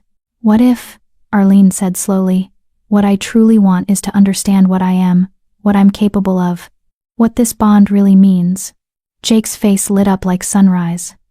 Then we teach you. Everything. No secrets, no hidden costs. You deserve to know what you are, Arlene. What you've always been, under all those lies your father told you. Starting with a bath, Arlene said firmly. Because I smell like fear and sweat, and 3 years of barely surviving, and I can't think straight knowing I'm this filthy. Jake laughed, a warm, genuine sound that made the bond hum with happiness. Fair enough. I'll leave you to it. Call if you need anything. And Arlene? Welcome home. For real this time. He left, closing the door gently behind him. Arlene stood in the center of her new room, her room, with a real bed and actual heat and privacy she hadn't experienced in years, and felt tears start to fall. But they weren't tears of sadness or fear. They were tears of relief, of overwhelming gratitude, of emotions too big to name. She made her way to the bathing room and stopped dead in the doorway. There was a tub, an actual tub large enough to fully submerge in, already filled with steaming water. Bottles of what looked like soap and oils lined a shelf, along with soft towels and a clean robe. Arlene stripped off her filthy clothes and sank into the water with a groan of pure pleasure. The heat soaked into her muscles, washing away 3 years of cold and pain and loneliness. She scrubbed her skin until it was pink and clean, washed her hair until it no longer felt like matted straw, and just breathed. For the first time in as long as she could remember, she felt safe. Actually, genuinely safe. You are safe, Byron sent through the bond. This I swear to you, Arlene. Nothing will ever hurt you again. Not while we breathe. Dramatic much? Floyd's voice cut in, but there was affection underlying the gruffness. But he's right. You're pack now. We protect pack. Even from themselves, Marvin added. Which means you need to eat and then sleep. You've been running on fear and adrenaline for too long. Your body needs rest. Food's waiting in your sitting room, Dawn said. And before you ask, yes, it's a lot. Yes. You need to eat all of it. Your body's been starved for years. We're going to fix that. Bossy, Arlene sent back, but she was smiling. You have no idea, Jake replied cheerfully. Wait until Floyd starts trying to design your training regimen. Then you'll see bossy. I'm not bossy, Floyd protested. I'm efficient. You're both, Dawn said. It's part of your charm. Listening to them bicker through the bond, Arlene felt something warm and bright growing in her chest. This was what Pack was supposed to feel like. Not the oppressive hierarchy of her father's rule, but this easy camaraderie, this sense of belonging. She climbed out of the tub eventually, dried herself with towels that were soft as clouds, and put on the robe. It was too large, clearly meant for one of the men, but it was clean and warm and smelled like pine and winter air. The sitting room held a small table laden with food. Fresh bread, roasted meat, vegetables and rich gravy, cheese, fruit, and something that might have been pie. It was more food than she'd seen in months. Don't try to eat it all tonight, Marvin warned gently. Your stomach's shrunk. Eat what you can comfortably manage, save the rest for morning. Arlene ate slowly, savoring every bite. The food was excellent, clearly prepared by someone who knew what they were doing. When she was comfortably full, which took less food than she'd expected, Marvin had been right about her stomach. She carried her plate back to the table and returned to the bedroom. The bed looked impossibly inviting. Clean sheets, warm furs, pillows that actually had stuffing in them. Arlene crawled under the covers and sank into softness she'd forgotten existed. Sleep well, Omega. Byron's voice was a warm rumble through the bond. We'll be here when you wake. We'll always be here. Arlene wanted to answer, to say something profound about gratitude or hope or new beginnings. But exhaustion pulled her under before she could form words. She dreamed of running through snow with 5 silver wolves, of northern lights painting the sky, of a bond that glowed like starlight connecting her to something larger and more powerful than she'd ever imagined possible. And for the first time in 3 years, she slept through the entire night without waking once. Miles to the south, in the Shadowpine Lodge, Eleanor Shields sat in her room and stared at her hands.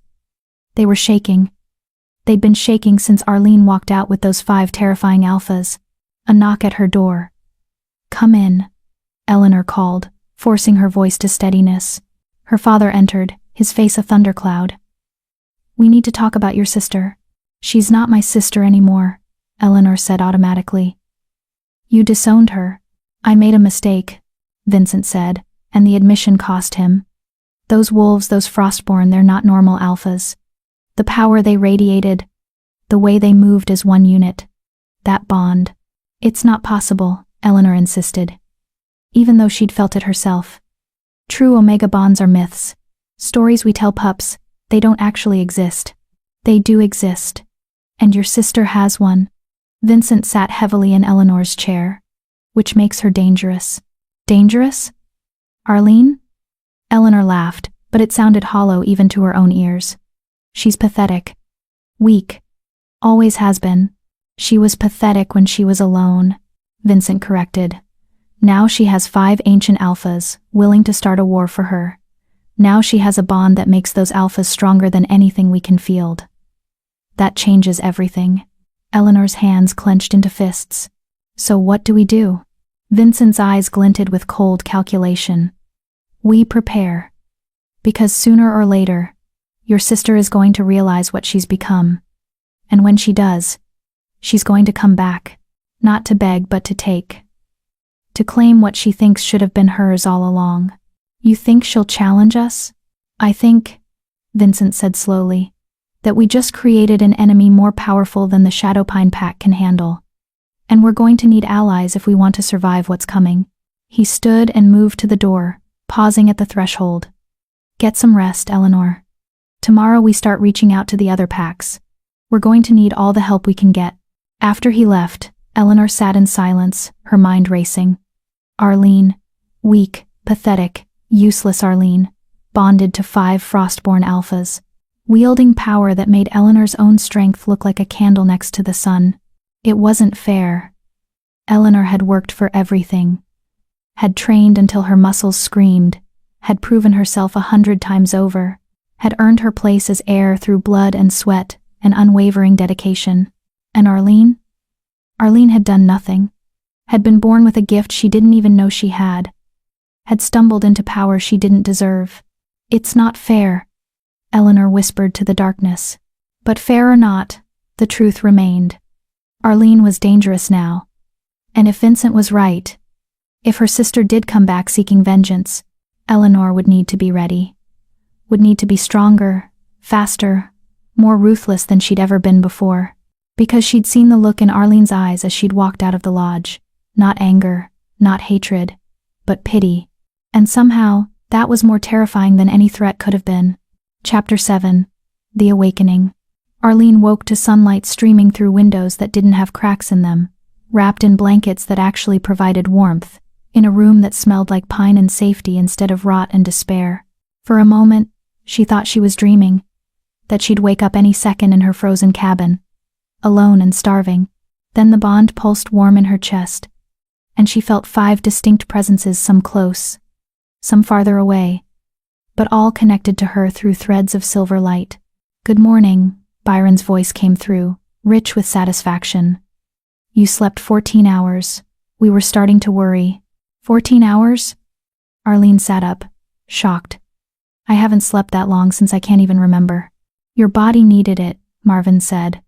3 years of survival mode takes a toll.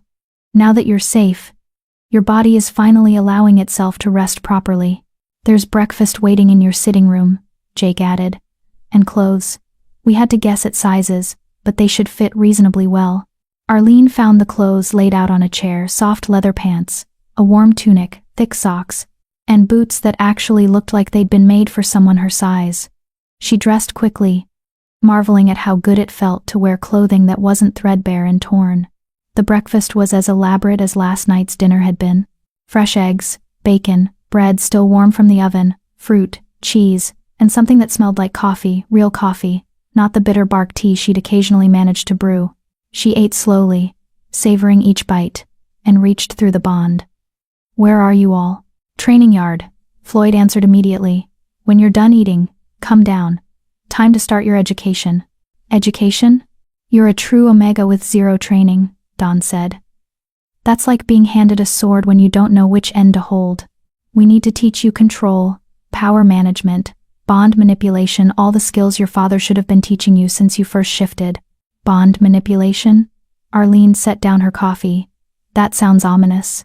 "It's not," Jake assured her. "It's just learning how to use the bond intentionally instead of instinctively. Right now, you're like a musician who can play by ear, but doesn't know how to read music. We're going to teach you the theory behind what you're already doing naturally." Intrigued despite her nervousness, Arlene finished her breakfast and made her way downstairs. The main hall was empty, but she could feel the bond pulling her toward the back of the building. She followed the sensation through a doorway and found herself in a large courtyard surrounded by high stone walls. The 5 Frostborn were there, along with several other creatures Arlene couldn't quite identify. Some looked almost human but with features that were too sharp, too angular. Others were clearly not human at all. Furred beings that walked upright.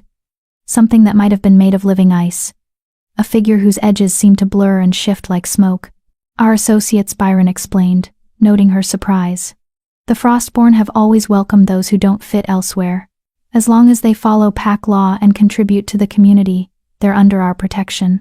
One of the almost human figures approached a woman with silver hair and eyes that reflected light like a cat's. "So this is the Omega everyone's been waiting for," she said, her voice carrying an accent Arlene didn't recognize.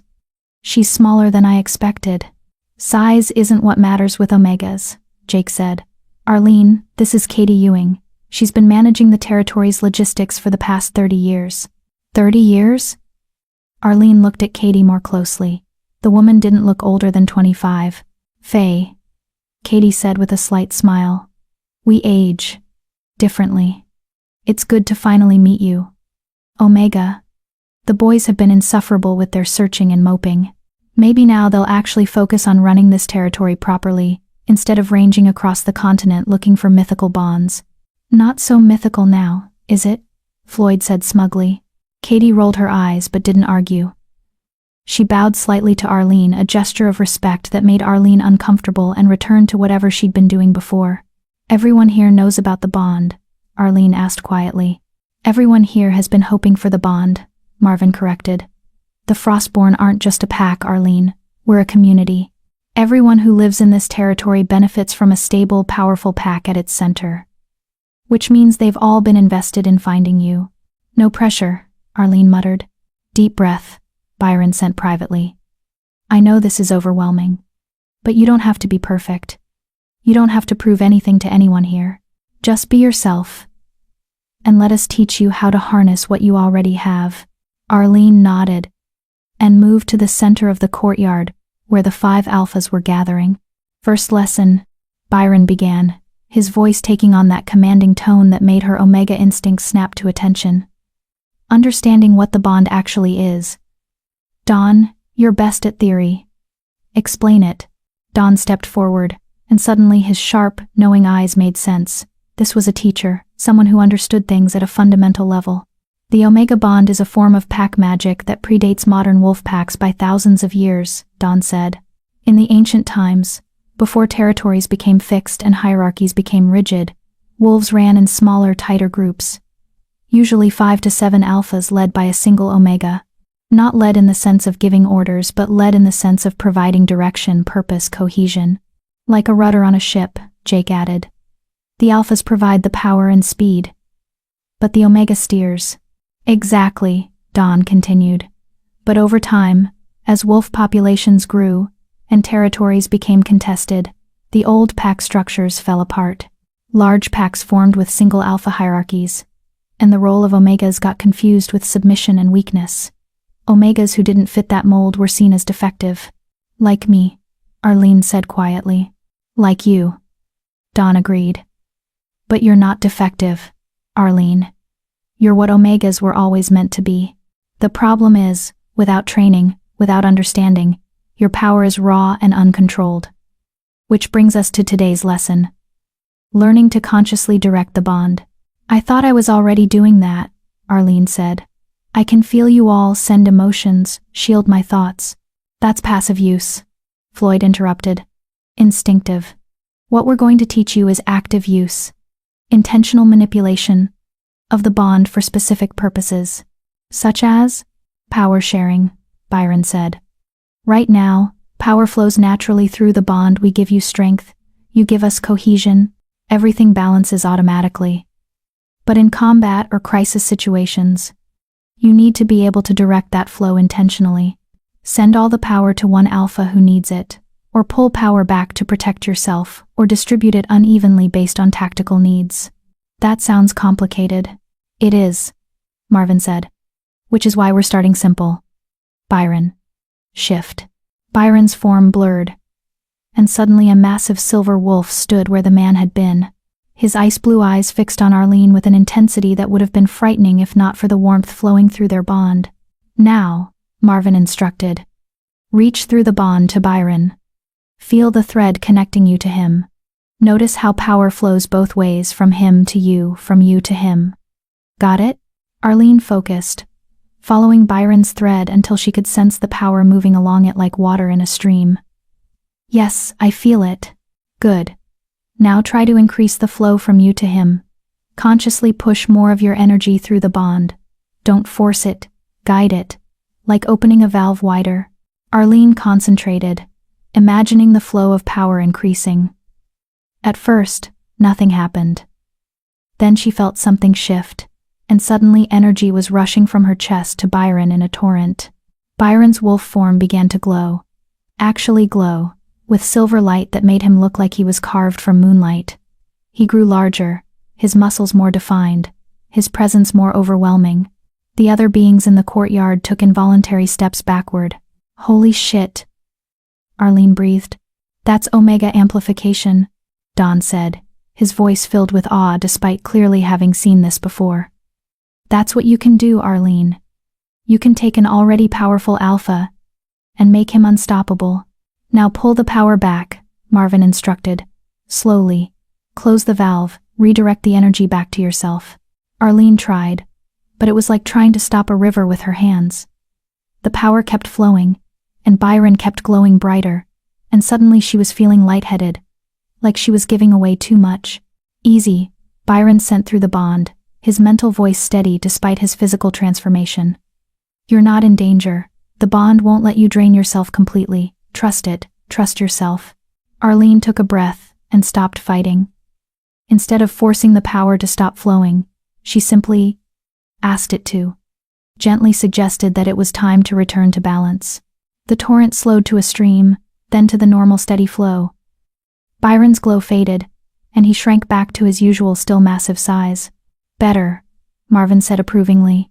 You're learning to work with the bond instead of against it.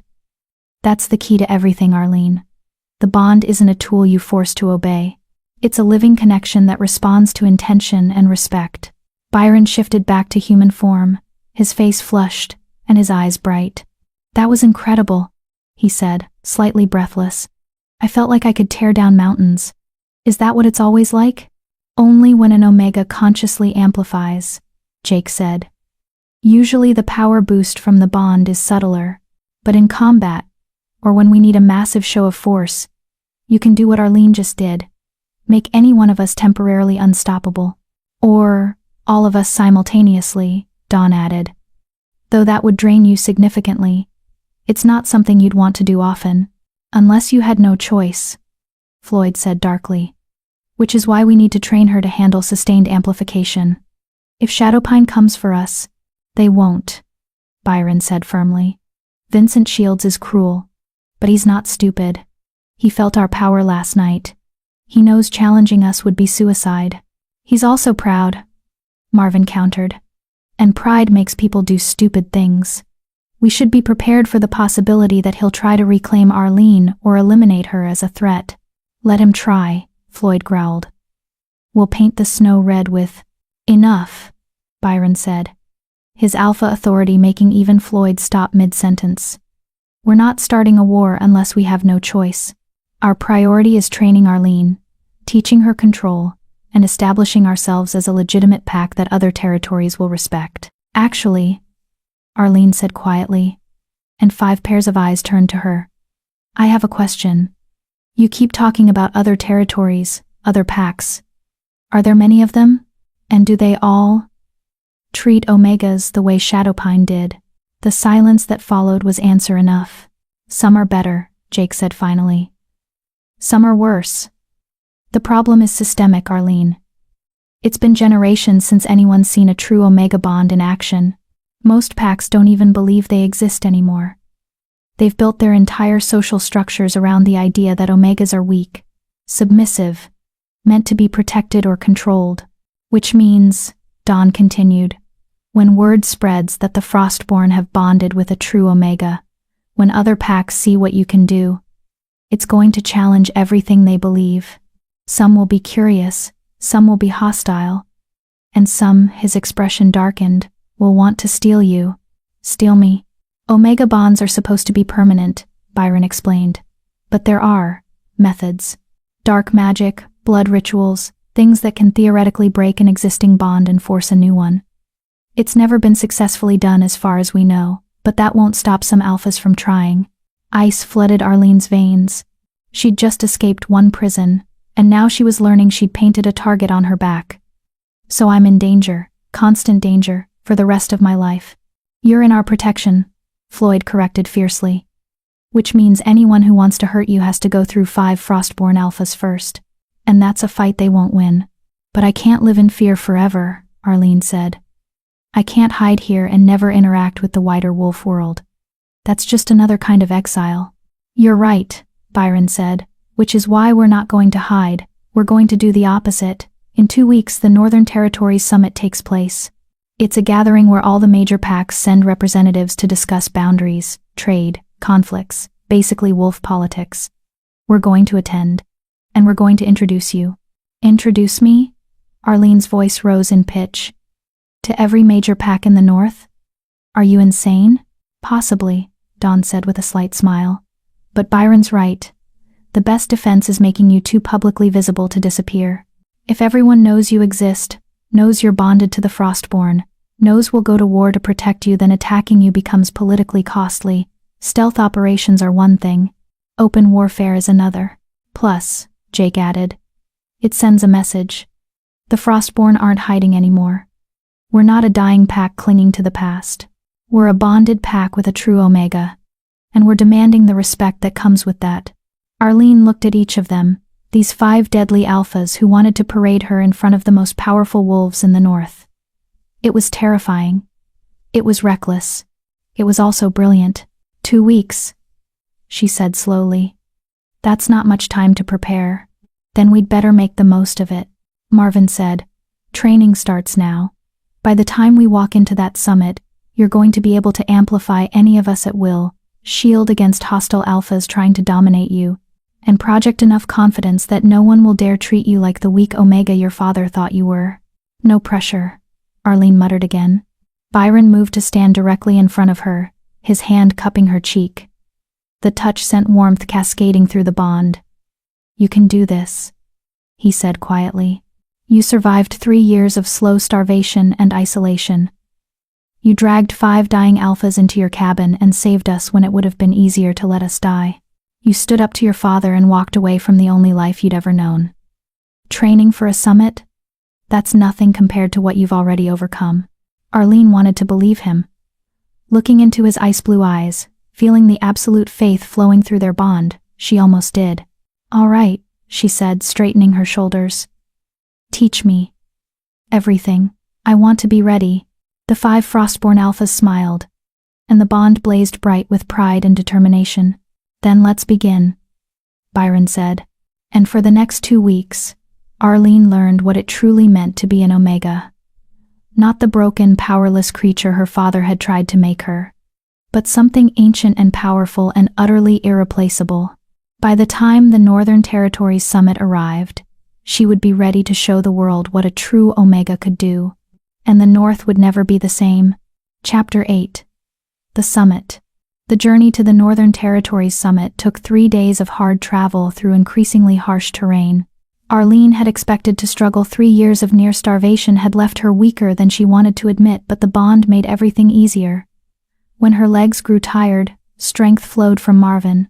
When the cold bit too deep, warmth came from Jake. When doubt crept in, confidence poured from Byron. They weren't just traveling together. They were moving as one organism, each member supporting the others in an intricate dance of shared power.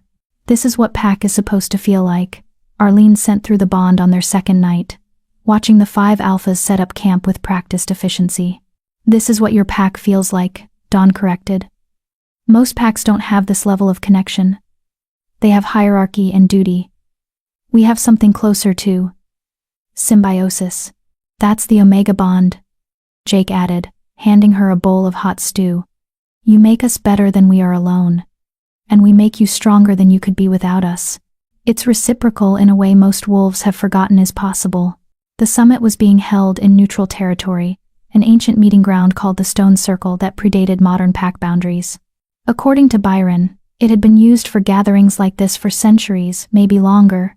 The magic in the ground itself prevented violence, making it the perfect place for packs to negotiate without fear of ambush. How many packs will be there? Arlene asked as they drew closer to their destination. 8 to 10 major packs send representatives, Marvin said, plus various minor packs, lone wolves seeking admission to territories, and occasionally non-wolf species who want to negotiate with the northern packs. Like Katie, Arlene said. Exactly. The Fae, the Ice Wraiths, the Deep Forest clans, anyone who shares borders with wolf territory has a stake in these meetings. It's not just wolf politics, though wolves dominate the proceedings. And everyone's going to be watching us, Arlene said, anxiety creeping through the bond despite her attempts to shield it. Let them watch, Floyd sent fiercely. Let them see what they've been missing. Let them understand what they lost when they started treating Omegas like furniture, instead of pack. Floyd's sentiment is correct even if his delivery is aggressive, Byron said with a hint of amusement. We want attention, Arlene. We want every pack there to understand that the Frostborn are no longer a failing remnant of the old ways. We're a complete, bonded pack. That changes our political position considerably. What about Shadowpine? Arlene asked. Will my father be there? Almost certainly, Dawn said. Vincent Shields attends most summits. He likes to maintain the appearance of being a major player in northern politics, even though Shadowpine is a mid-tier pack at best. And Eleanor? Probably not. Heirs don't usually attend until they've officially taken the alpha position. But Vincent might bring her to start establishing her presence. Either way, you'll likely see at least one member of your former pack. Former pack. The words should have hurt more than they did. But Arlene found she'd already let go of any attachment to Shadowpine.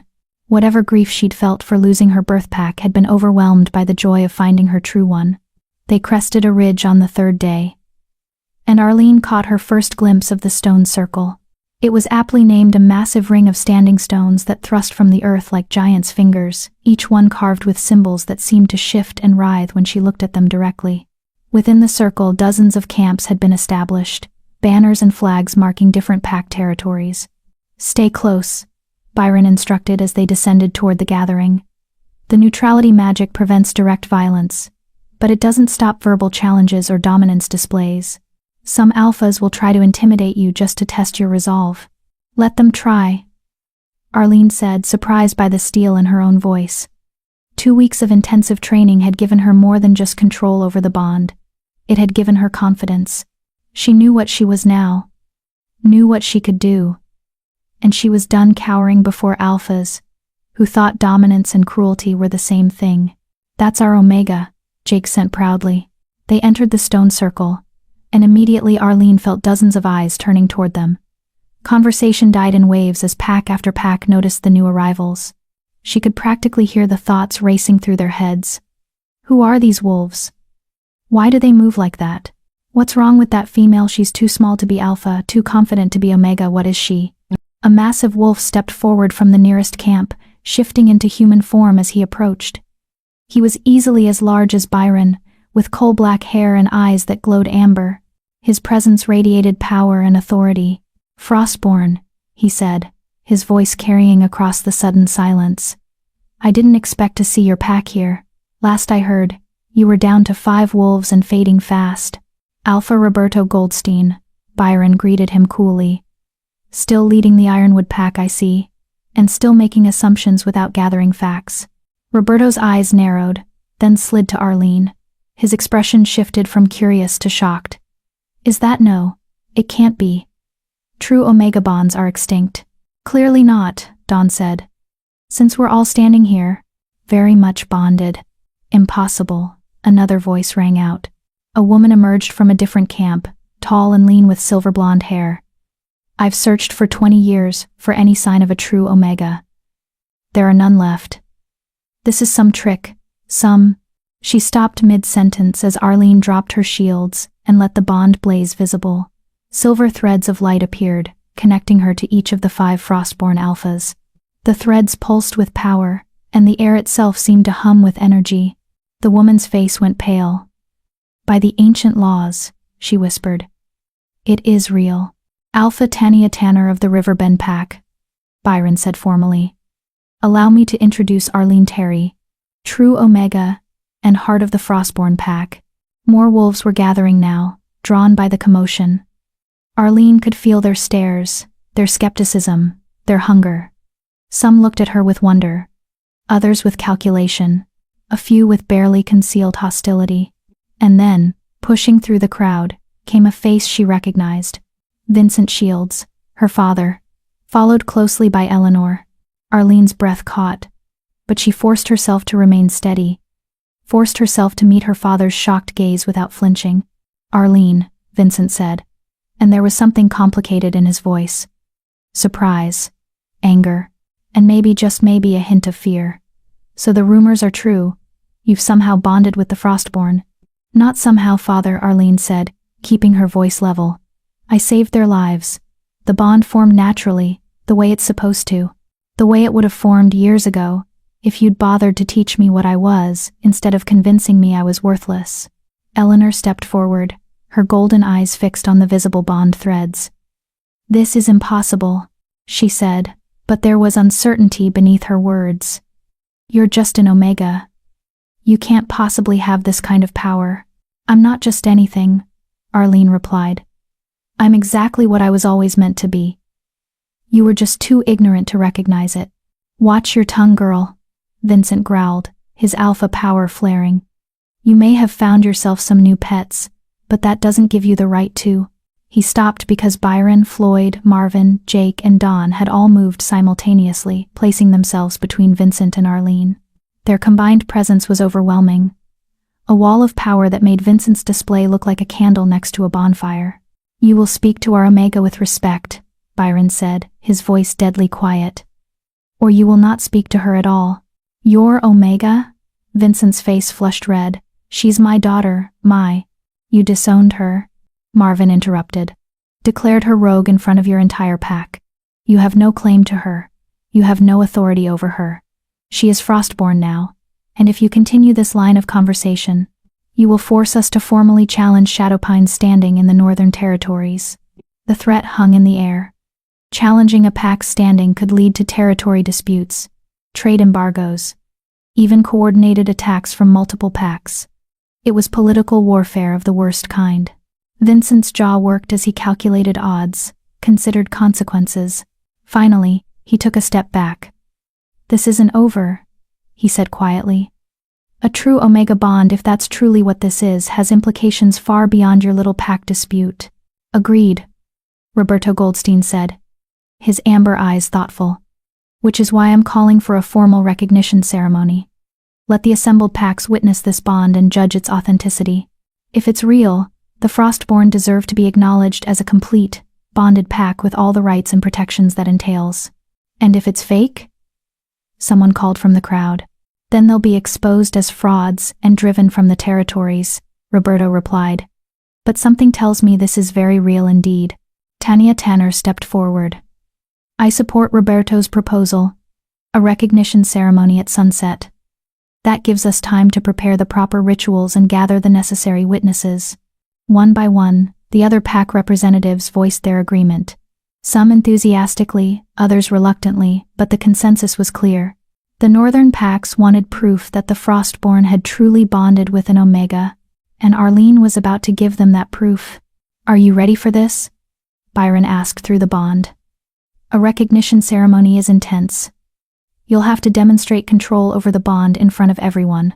Show that you can amplify each of us individually and collectively.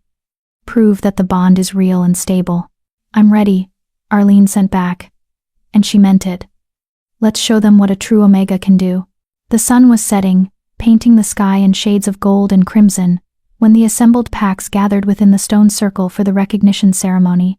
Arlene stood at the center with her 5 alphas arranged in a circle around her, each one positioned at an equal distance. The other packs formed an outer ring, hundreds of wolves bearing witness to something most of them had believed was extinct. Roberto Goldstein stepped forward, acting as the ceremony's officiant. His voice carried through the circle, amplified by the ancient magic in the stones themselves. "We gather under the old laws to witness a bond," he intoned. "The assembled packs of the Northern Territories call upon the Frostborn to prove their claim, to demonstrate that they are not 5 lone alphas and an Omega pretending to be pack, but a true bonded pack united by ancient magic." He turned to Arlene. "Omega of the Frostborn, show us the threads that bind you." Arlene dropped her shields completely. The bond blazed into visibility, silver threads stretching from her chest to each of the 5 alphas. But she didn't stop there.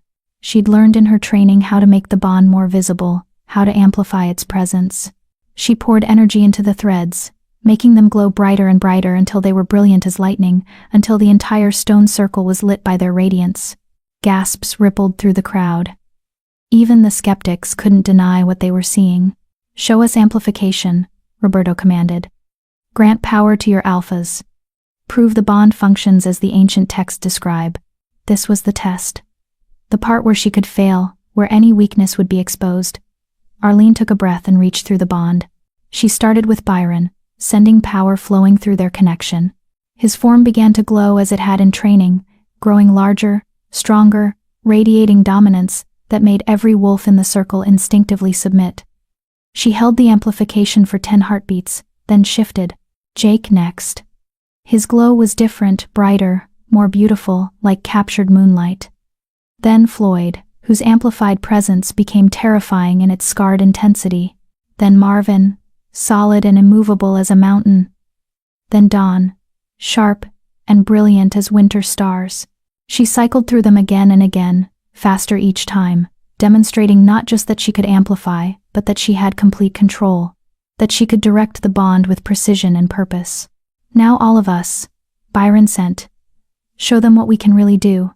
Arlene had never tried to amplify all 5 simultaneously for more than a few seconds. It was exhausting, draining, potentially dangerous. But this was the moment that mattered. This was the proof that would cement their place in Northern politics. She opened herself completely to the bond and sent power flowing to all 5 alphas at once. The effect was staggering. All 5 Frostborn began to glow, their combined presence so overwhelming that wolves in the outer circle actually retreated. The ancient stones hummed with resonance, reacting to power they hadn't felt in centuries. The very air crackled with energy. Arlene held it. 10 seconds, 20, 30. Pushing herself to the limit, feeling the bond pull at her reserves, but refusing to stop. She needed them to see this, needed them to understand. The Frostborn weren't just a pack. They were a force of nature. At 40 seconds, she finally released the amplification, pulling the power back to normal levels.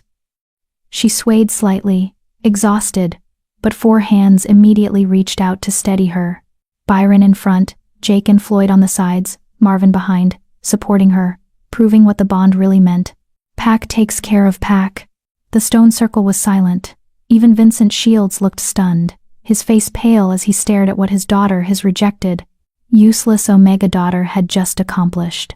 Roberto Goldstein's voice broke the silence. I have seen enough. By the authority granted to me as witness and officiant, I declare the Frostborn bond authentic. Let it be recorded that a true Omega walks among us once more, and that the Frostborn pack is recognized as complete and bonded under the ancient laws. Seconded, Tanya Tanner called out. Agreed, another alpha said. One by one, the pack representatives voiced their acceptance. Even Vincent, though his agreement came grudgingly and through clenched teeth. It was done. The Frostborn were officially recognized. And Arlene was no longer just a rejected Omega from a backwater pack. She was the heart of something powerful, something that would change the balance of power in the North. As the assembled packs began to disperse, Roberto approached them again. His expression was thoughtful, calculating. That was impressive, he said. But it's also going to make you targets. There are wolves and worse things who will see that display and decide they need to control or eliminate you. Let them try, Floyd growled. They will, Roberto said. Which is why I'm offering the Frostborn an alliance. Ironwood and Frostborn, united in trade and mutual defense. We protect each other's territories, support each other's interests. What do you say, Byron Newman? Byron glanced at his pack, at Arlene. Through the bond, she felt the question he was really asking.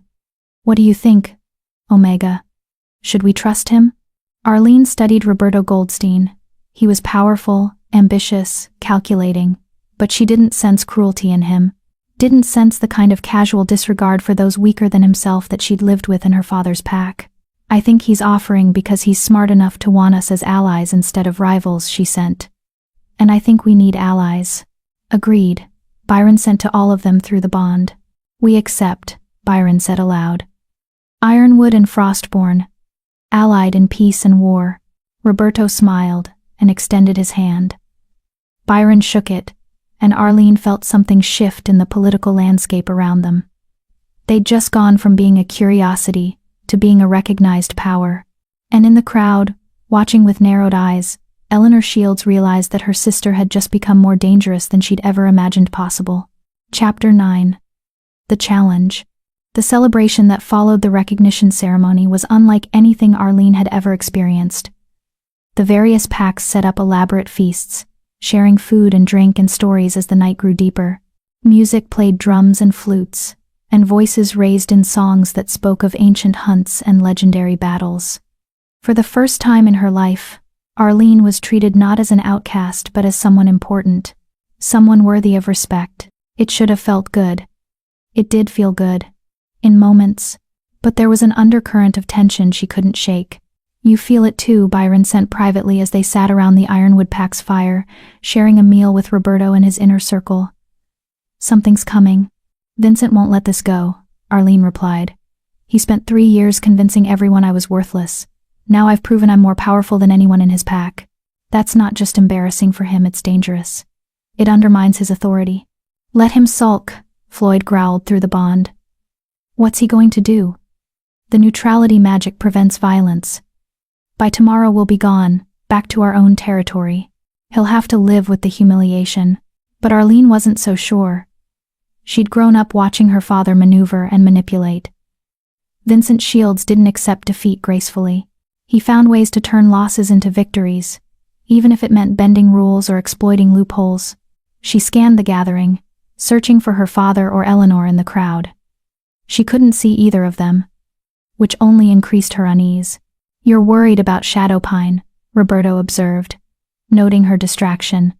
He'd proven to be surprisingly perceptive over the course of the evening.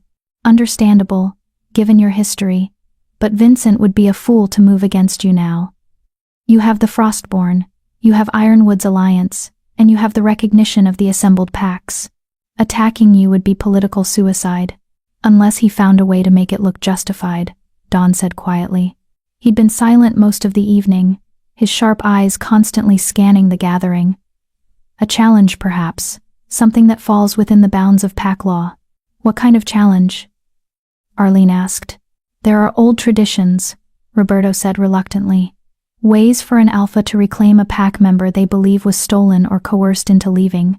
It would require the challenger to prove either that the departure was forced, or that the new pack is unfit to properly care for the wolf in question. But I wasn't forced, Arlene protested. Vincent declared me rogue. I left freely. True, Roberto agreed. But if he claims you were coerced by the Frostborn after being declared rogue, if he argues that you were vulnerable and manipulated into a bond you didn't truly consent to, he could demand a trial by challenge. Ice flooded Arlene's veins. What does that mean? Trial by challenge? Combat, Floyd said flatly. 1-on-1, alpha versus alpha. If Vincent wins, he can reclaim you. If the Frostborn win, you're confirmed as permanently separated from Shadowpine. But I don't want to be reclaimed. Arlene's voice rose, drawing attention from nearby packs. She lowered it quickly. I made my choice. Why isn't that enough? Because pack law was written by alphas who believed omegas were property, Jake said bitterly. They built in provisions to rescue omegas from situations those alphas deemed inappropriate. It's archaic and wrong, but it's still technically valid under the old laws. So if Vincent challenges, what happens? Byron fights him? Not exactly, Roberto said. Vincent can't challenge directly, he disowned you, which means he gave up his rights as your alpha. But he can appoint a champion to challenge on Shadowpine's behalf. Someone who argues they would be a more suitable alpha for you than the Frostborn. Understanding dawned, cold and terrible. Blake Todd. Most likely, Roberto confirmed. He was the one offered you as a mate. He could argue that you refusing him and bonding with the Frostborn instead was done under duress, that you were frightened and vulnerable and the Frostborn took advantage. That's a lie. Of course it is, Byron said. But that doesn't mean Vincent won't try it. The question is whether the assembled packs would support such a challenge. Roberto, if Vincent approached the Council of Alphas with this, would they allow it? Roberto was quiet for a long moment, his expression troubled. Honestly, I don't know. You've proven the bond is real, which should be the end of it. But there are alphas here who are uncomfortable with what they saw tonight. Uncomfortable with the idea of an omega having that much power. They might see a trial by challenge as a way to put you back in your place without having to admit that's what they're doing. So even though I proved everything, even though the bond was recognized, I'm still not safe. You're safer than you were, Marvin said. But no. Not entirely safe. Not yet. Not until the old prejudices die out and packs remember what omegas were really meant to be, which could take generations. Dawn added silently through the bond. A commotion near the edge of the gathering drew their attention. Vincent Shields was striding toward the central fire, Blake Todd at his side. Behind them came Eleanor and several other Shadowpine wolves. Vincent's face was set in determined lines, and Blake wore an expression of barely concealed triumph. Here we go, Floyd muttered. Vincent stopped in the open space before the central fire, his voice carrying across the suddenly silent gathering. I call upon the assembled packs to hear a challenge under the old laws. The drums stopped. The conversations died. Every eye turned to Vincent. Roberto stood, his expression carefully neutral despite the warning glances he shot toward Byron. Alpha Vincent Shields of Shadowpine, state your challenge. My daughter Arlene was declared rogue due to her inability to contribute to pack strength. Vincent began, and Arlene felt fury spike through her at the sanitized version of events. In her vulnerable state, she was approached by 5 unknown alphas, who claimed to have bonded with her. While I acknowledge the recognition ceremony showed evidence of a bond, I question whether that bond was formed freely or through coercion of a desperate, starving Omega who had no other options. That's not what happened. Arlene started to stand, but Byron's hand on her shoulder stopped her. Let him speak, Byron sent. We need to hear the full challenge before we respond. Know your enemy's argument before you counter it, Vincent continued. Blake Todd of my pack had offered to mate with Arlene, to provide for her and protect her. She refused. Days later, 5 strange alphas appear and suddenly she's bonded to all of them.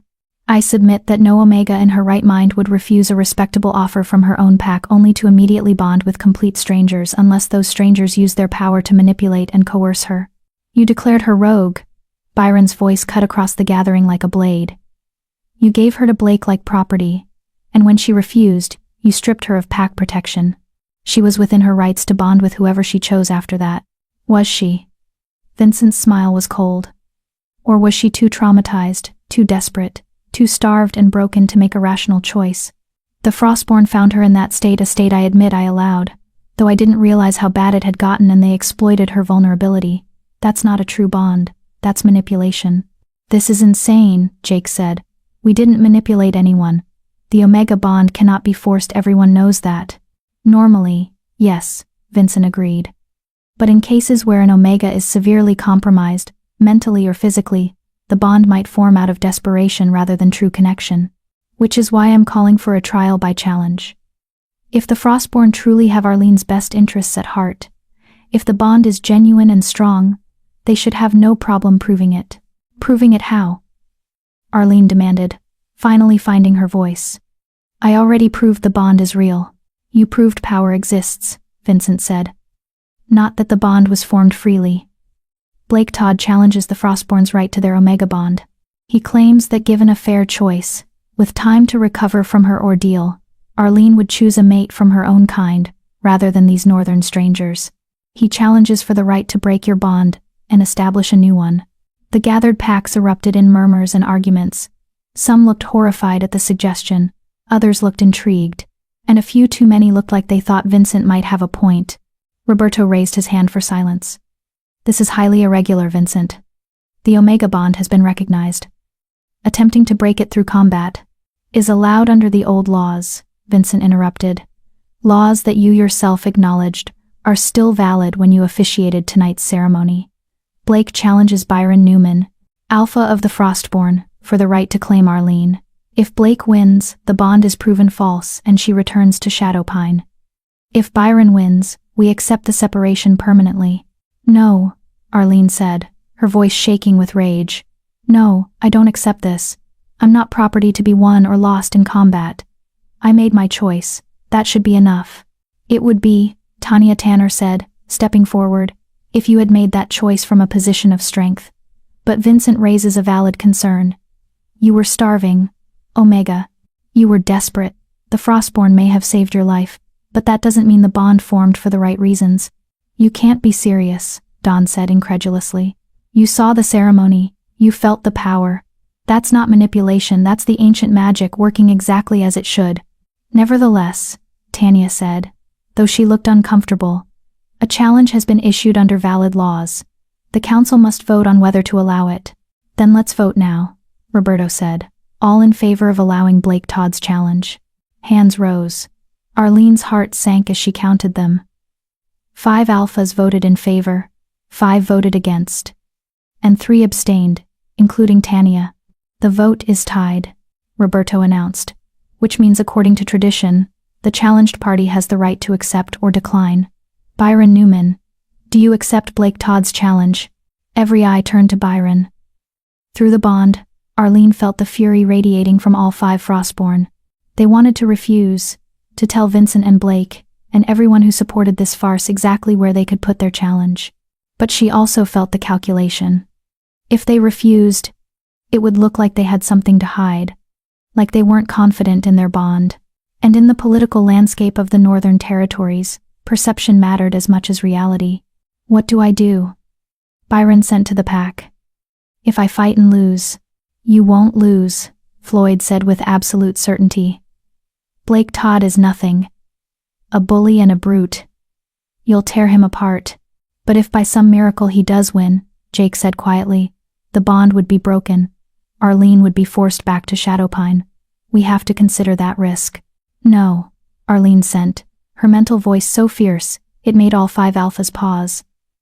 "No, we don't consider that risk, because it's not happening. Byron will win. And when he does, I want to make sure Vincent and everyone who supported this insulting challenge understands exactly what they've done." She stood, pulling away from Byron's steadying hand, and walked to the center of the gathering. Walked until she stood directly in front of her father, close enough to see the calculation in his eyes. "You want a challenge?" Arlene said, her voice carrying across the silent crowd. "Fine. Let Blake fight Byron. Let him try to prove I was manipulated.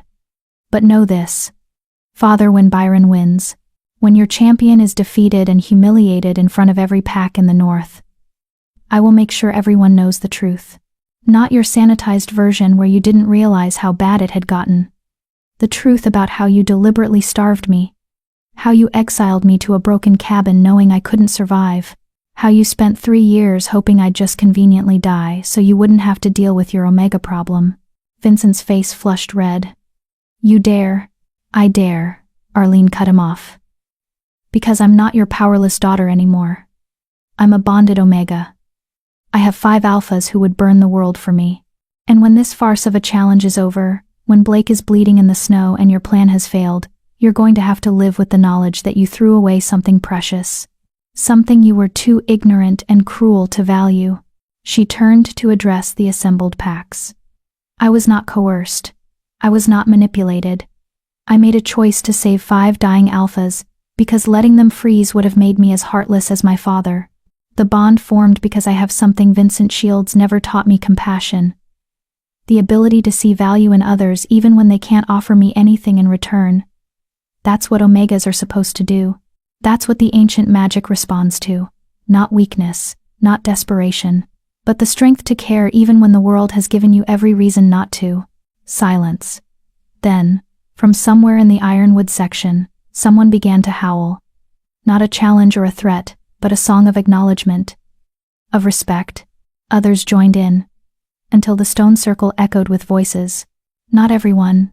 Vincent's supporters remained silent. But enough wolves were singing that Arlene knew she'd reached them. Knew she'd made them understand. Byron moved to stand beside her, his hand finding hers. "I accept Blake Todd's challenge," he announced. "Tomorrow at dawn. And when I win, Shadowpine will acknowledge that they have no claim to Arlene Terry. She is Frostborn, now and forever." Blake stepped forward, his face twisted in something between rage and anticipation. "When I win, the Omega comes back where she belongs. And I'll make sure she never forgets her place again." The threat was clear, and Arlene felt the 5 Frostborn surge with murderous intent through the bond. "Easy," she sent to them. "Save it for tomorrow." Blake just guaranteed his own destruction. "You heard the threat. Everyone heard it. When Byron wins, we use that. We make sure every pack here understands what kind of wolf Blake really is." "Clever Omega," Dawn sent with approval, using their own cruelty against them. Roberto stepped forward, raising his hands. "The challenge is set. Tomorrow at dawn, Blake Todd of Shadowpine will face Byron Newman of Frostborn. The victor claims the Omega bond or confirms it, as the case may be. Until then, both parties are under the neutrality magic's protection. No violence, no interference. Tomorrow we settle this the old way." The gathering began to disperse, packs returning to their camps to discuss what they'd just witnessed. Arlene turned to head back to the Frostborn camp, but found Eleanor blocking her path. "This is your fault," Eleanor hissed quietly, so only Arlene could hear. "If you'd just accepted Blake when Father offered him, none of this would be happening. You could have had peace, security, a place in the pack. But you had to be difficult. You had to run off and bond with strangers. And come back here flaunting power you don't deserve. Arlene looked at her sister, this beautiful, powerful alpha who had everything, and understood nothing and felt only sadness. I didn't deserve to be starved, Arlene said quietly. I didn't deserve to be treated like garbage for 3 years. I didn't deserve to be offered as property to a brute who wanted to train obedience into me. And if you think I did, Eleanor, then you're more broken than I ever was. She walked past her sister, the 5 Frostborn falling into step around her, and didn't look back. Tomorrow, Byron would fight. Tomorrow, they would prove once and for all that the bond was real and true and unbreakable. And tomorrow, Vincent Shields would learn what it cost to underestimate an Omega. Chapter 10. The Final Bond. Dawn broke cold and clear over the stone circle, painting the ancient stones in shades of pink and gold. Arlene stood at the edge of the Frostborn camp, watching the sun rise, and tried to calm the storm of emotions churning through the bond. He's going to win, she sent for the 100th time, trying to convince herself as much as the others. Byron is stronger, faster, more experienced. Blake doesn't stand a chance. Blake doesn't stand a chance, Floyd agreed. But that doesn't mean Vincent doesn't have other tricks planned. Watch for interference. Watch for someone trying to disrupt the neutrality magic or distract Byron at a critical moment. The stones won't allow it, Marvin said, though his steady presence carried an edge of concern. Direct interference will trigger a backlash from the ancient magic. Vincent would have to be desperate or stupid to risk that. He's both, Arlene said. That's what worries me. Byron emerged from the camp, already dressed for combat in minimal clothing that would shift easily with his wolf form. He looked calm, focused, every inch the deadly predator he was. But through the bond, Arlene could feel his worry. Not about the fight itself, he was confident he could defeat Blake, but about what came after. About the political ramifications. About keeping Arlene safe. About navigating the complex web of alliances and enmities that governed the northern packs. Stop overthinking, Arlene said aloud, moving to stand in front of him. You're the strongest alpha I've ever met. This is just one fight. You've survived centuries, you'll survive this. Byron's hand cupped her cheek, his thumb brushing across her skin. It's not surviving I'm worried about. It's making sure that when this is over, you never have to fear anyone trying to take you from us again. Then win decisively, Dawn said, joining them. Don't just defeat Blake, humiliate him. Make it so clear that he was never in your league that no one will question the outcome. And watch for Vincent, Jake added, his beautiful face unusually serious. He didn't come this far just to watch his champion lose fairly. He'll try something. Let him try, Byron said, and the command in his voice made even his fellow alphas straighten. Whatever he does, we'll handle it, together. The word hung in the air, resonating through the bond. Together. That's what they were. What they'd always be. A horn sounded from the center of the stone circle, calling the packs to witness. It was time. The assembled packs formed a ring around the largest open space within the circle, hundreds of wolves bearing witness to a challenge that would determine the fate of the last true Omega bond. Roberto Goldstein stood at the center, his presence commanding attention. Under the old laws, we gather to witness a trial by challenge, he announced. Blake Todd of Shadowpine Pack challenges Byron Newman of Frostborn Pack for the right to claim or confirm the Omega bond with Arlene Terry. The rules are simple. Combat continues until one fighter yields, is incapacitated, or dies. The neutrality magic prevents outside interference. The victor's claim to the Omega is absolute and cannot be challenged again for a period of 10 years. 10 years? Arlene whispered to Jake. That's not permanent.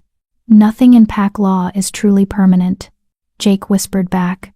But 10 years is long enough to establish the bond beyond any doubt. By then, any attempt to challenge it would be seen as absurd. Byron stepped into the circle, and Blake followed from the Shadowpine section. Up close, Blake looked even more brutish than Arlene remembered.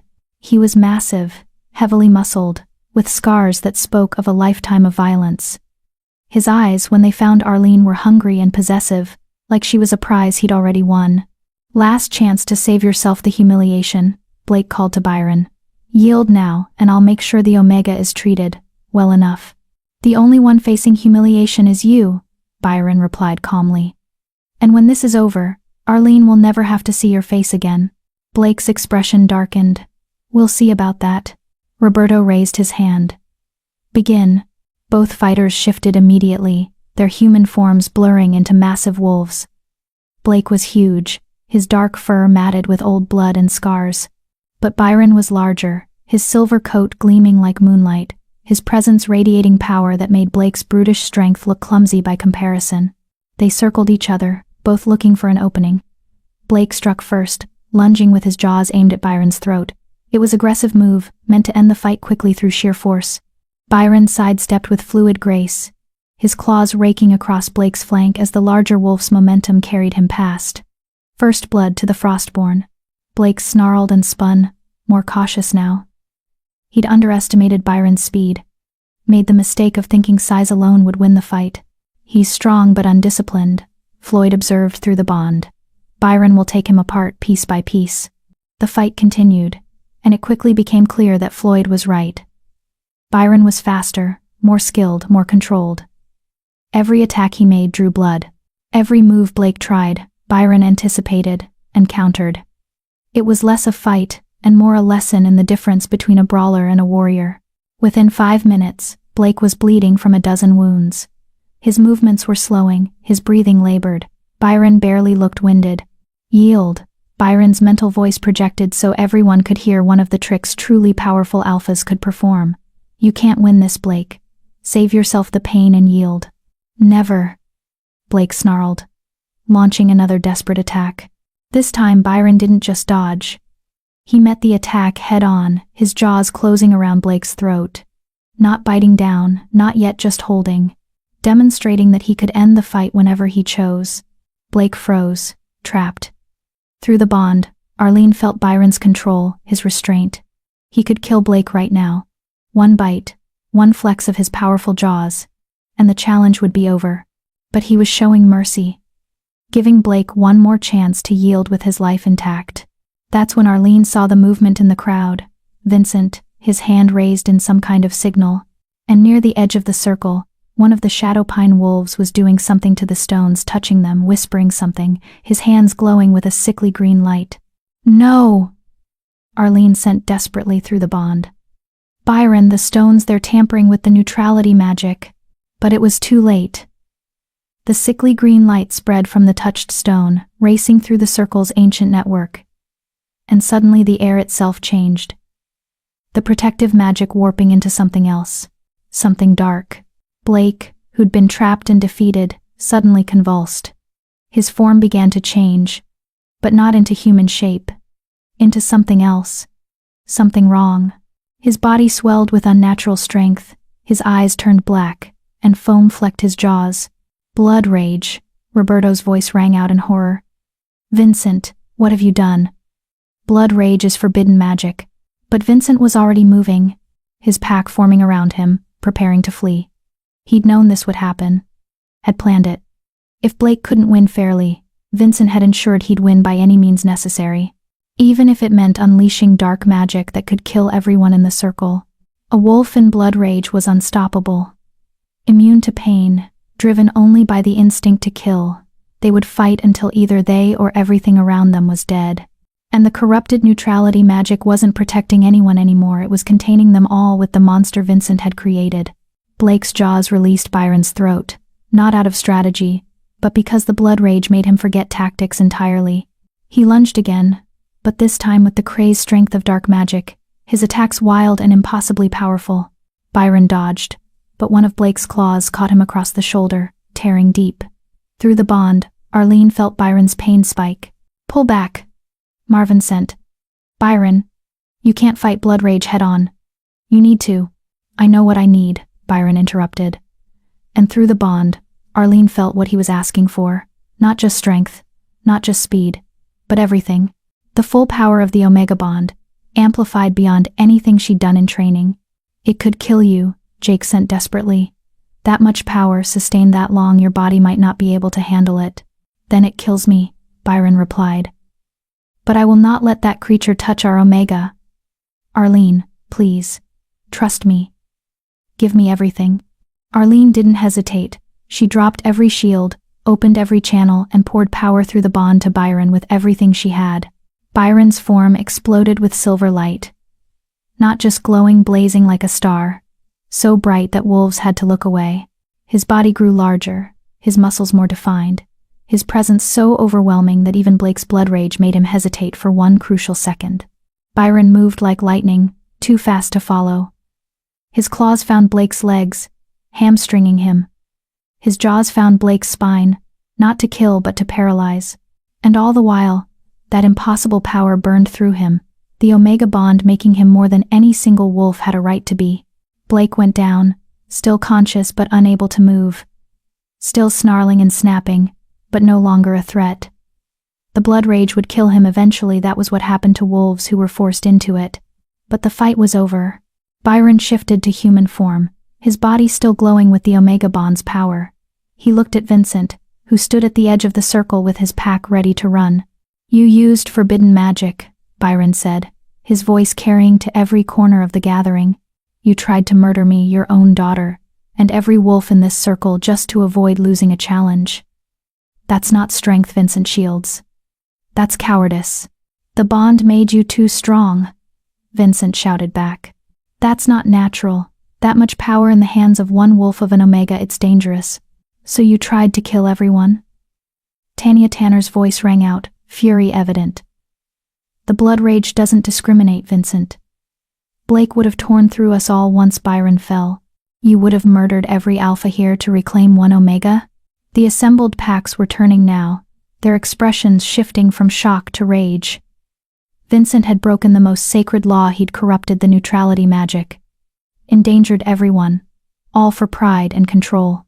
"Seize him," Roberto commanded. "Vincent Shields, you are hereby stripped of your alpha status and marked rogue for the use of forbidden magic and attempted mass murder. Shadowpine Pack is dissolved, its territory forfeit." Vincent's face went white. "You can't, I'm an alpha. You can't just—" "You're nothing," Byron interrupted. "And your pack is nothing. Guards, take him, and take whoever helped him corrupt the stones. They'll all answer for this." Wolves from multiple packs surged forward, surrounding Vincent and the Shadowpine wolves who'd helped him. Vincent tried to resist, but he was alone, his power nothing compared to the combined might of the northern packs. Arlene watched her father being dragged away, his protests fading into the distance, and felt nothing. No satisfaction, no grief, no sense of vindication, just a quiet relief that it was finally over. "You can let go now," Byron sent gently through the bond. "You've been holding that amplification for 5 minutes. You need to rest." Arlene realized he was right. She'd been pouring power into Byron for so long she'd forgotten she was doing it. She pulled the energy back slowly, carefully, and immediately felt exhaustion crash over her. Strong arms caught her before she could fall. All 5 Frostborn were there suddenly, supporting her, their concern flooding the bond. "I'm okay," Arlene said weakly. "Just tired. Did we win?" "We won," Jake said, and there was wonder in his voice. "You amplified Byron for 5 straight minutes. Do you understand how impossible that is? Most Omegas can barely maintain amplification for 30 seconds. Because most Omegas are trained to think small," Dawn said. Arlene never learned those limitations. She just did what needed to be done. Roberto approached, his expression a mixture of awe and concern. "That was the most extraordinary display of Omega power I've witnessed in my entire life. And I'm 200 years old. Is Blake?" Arlene asked. "Dying," Roberto said bluntly. "The blood rage will burn through him in another hour or so. There's no cure once it takes hold." "I'm sorry, Arlene. I know he was your packmate once." "He stopped being my packmate when he tried to claim me as property," Arlene said. "I don't mourn him. I mourn what he could have been if someone had taught him that strength doesn't mean cruelty." Roberto nodded slowly. "Wise words. You're going to make an interesting addition to Northern politics, Omega. The Frostborn pack is officially recognized, the bond is confirmed beyond any doubt, and you've just made it clear that anyone who threatens you will face something more powerful than they can imagine." "Good," Floyd said. "Let them fear. Let them understand that our Omega is not to be touched. What about Eleanor? Arlene asked suddenly. And the rest of Shadowpine? You said the pack is dissolved? The pack is dissolved, Roberto confirmed. Its members will be absorbed into other packs or declared rogue, depending on their level of involvement in Vincent's scheme. Your sister. That will be her choice. If she was complicit, she faces consequences. If she was ignorant of her father's plans, she can petition for admission to another pack. Arlene thought about Eleanor, about the sister who'd made her life miserable for years. Part of her wanted Eleanor to suffer, to face the same rejection and isolation Arlene had endured. But another part, the part that had saved 5 dying wolves when it would have been easier to let them freeze, couldn't quite wish that fate on anyone. If Eleanor wasn't involved in the blood rage, Arlene said slowly, if she didn't know what Vincent was planning, then I won't oppose her finding a new pack. But she's not welcome in Frostborn territory. Some wounds are too deep to forgive. Fair enough, Roberto said. I'll make sure the council knows your position. And now, if you'll excuse me, I need to help coordinate the investigation into who helped Vincent with the forbidden magic. This is going to be a mess to untangle. He left, and the Frostborn pack was finally alone, or as alone as they could be in a gathering of hundreds. Can we go home now? Arlene asked. I just want to go home. Yes, Byron said, pulling her close. We can go home. The challenge is won, the bond is confirmed, and you never have to face these people again if you don't want to. Until the next summit, Dawn reminded them. Then we'll deal with that when it comes, Marvin said. For now, our Omega has earned rest and peace and the comfort of her own territory. They gathered their belongings and prepared to leave. But before they could depart, a small figure approached from the Shadowpine section. Eleanor, her face pale, her eyes red from crying. Arlene, she said, her voice small in a way Arlene had never heard before. Can I talk to you? Just for a moment? The 5 Frostborn tensed, ready to intervene, but Arlene raised her hand. It's all right, let her speak. Eleanor stepped closer, and Arlene could see her sister was shaking. I didn't know, Eleanor said. About the blood rage. About Father's plan. I swear, Arlene, I didn't know. He told me it was just going to be a fair challenge. That Blake would win because he was stronger, and you'd come back to Shadowpine where you belonged. I didn't know he was planning to do what he did. Would it have mattered? Arlene asked quietly. If you had known, would you have stopped him? Or would you have let it happen because you thought I deserved it? Eleanor flinched like she'd been struck. I don't know, and that's what's killing me, Arlene. I don't know if I would have stopped him. I spent so long being jealous of you, being angry that you existed, that even when I saw how badly Father was treating you, I told myself you deserved it, that you were weak and useless, and her voice broke. And I was wrong. You were never weak. I was just too blind and cruel to see it. Tears were streaming down Eleanor's face now, and despite everything, Arlene felt something in her chest soften. Just a little. I was a terrible sister, Eleanor continued. I made your life hell because I was scared. Scared that even though I had all the power and all the strength and all the attention, somehow you would still end up mattering more than me. And now look, you've bonded with 5 legendary alphas. You've displayed power I can't even imagine possessing, and you've made me look like exactly what I am. Small, petty, broken. Eleanor. No, let me finish, Eleanor interrupted. I don't expect your forgiveness. I don't deserve it. But I need you to know that I'm sorry. For all of it. For every cruel word, every humiliation. Every time I stood by while Father treated you like garbage. I'm sorry, Arlene. And I'm going to spend the rest of my life trying to be better than the person I was. Arlene looked at her sister, this powerful alpha who'd had everything and lost it all in one night, and made a choice. I can't forgive you, Arlene said honestly. Not yet. Maybe not ever. What you did, what you let happen, that's not something that goes away just because you're sorry now. Eleanor nodded, accepting the judgment. But, Arlene continued, I don't hate you either. And if you really do want to be better, if you really do want to learn what it means to use strength without cruelty, then maybe someday we can talk again. Not as sisters. We'll never be that again. But maybe as 2 wolves who learned hard lessons about what matters. Eleanor's eyes widened with something that might have been hope. You mean that? I mean it. But Eleanor, you need to understand that the world you're walking into now, the world where you're not the powerful alpha princess anymore, it's going to be hard. Really hard. And you're going to be tempted to become bitter, to blame others for your fall. Don't do that. Own what you did wrong. Learn from it. Become someone who makes amends rather than excuses. I will, Eleanor whispered. I promise, Arlene. I will. Arlene nodded, then turned away.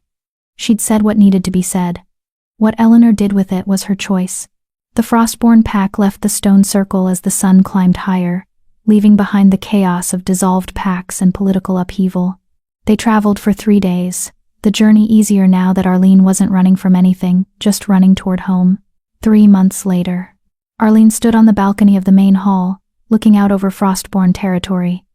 Spring was beginning to touch the northern lands, melting snow revealing the first hints of green beneath. The territory had grown in the months since the summit, other wolves seeking admission, beings from various species asking for sanctuary.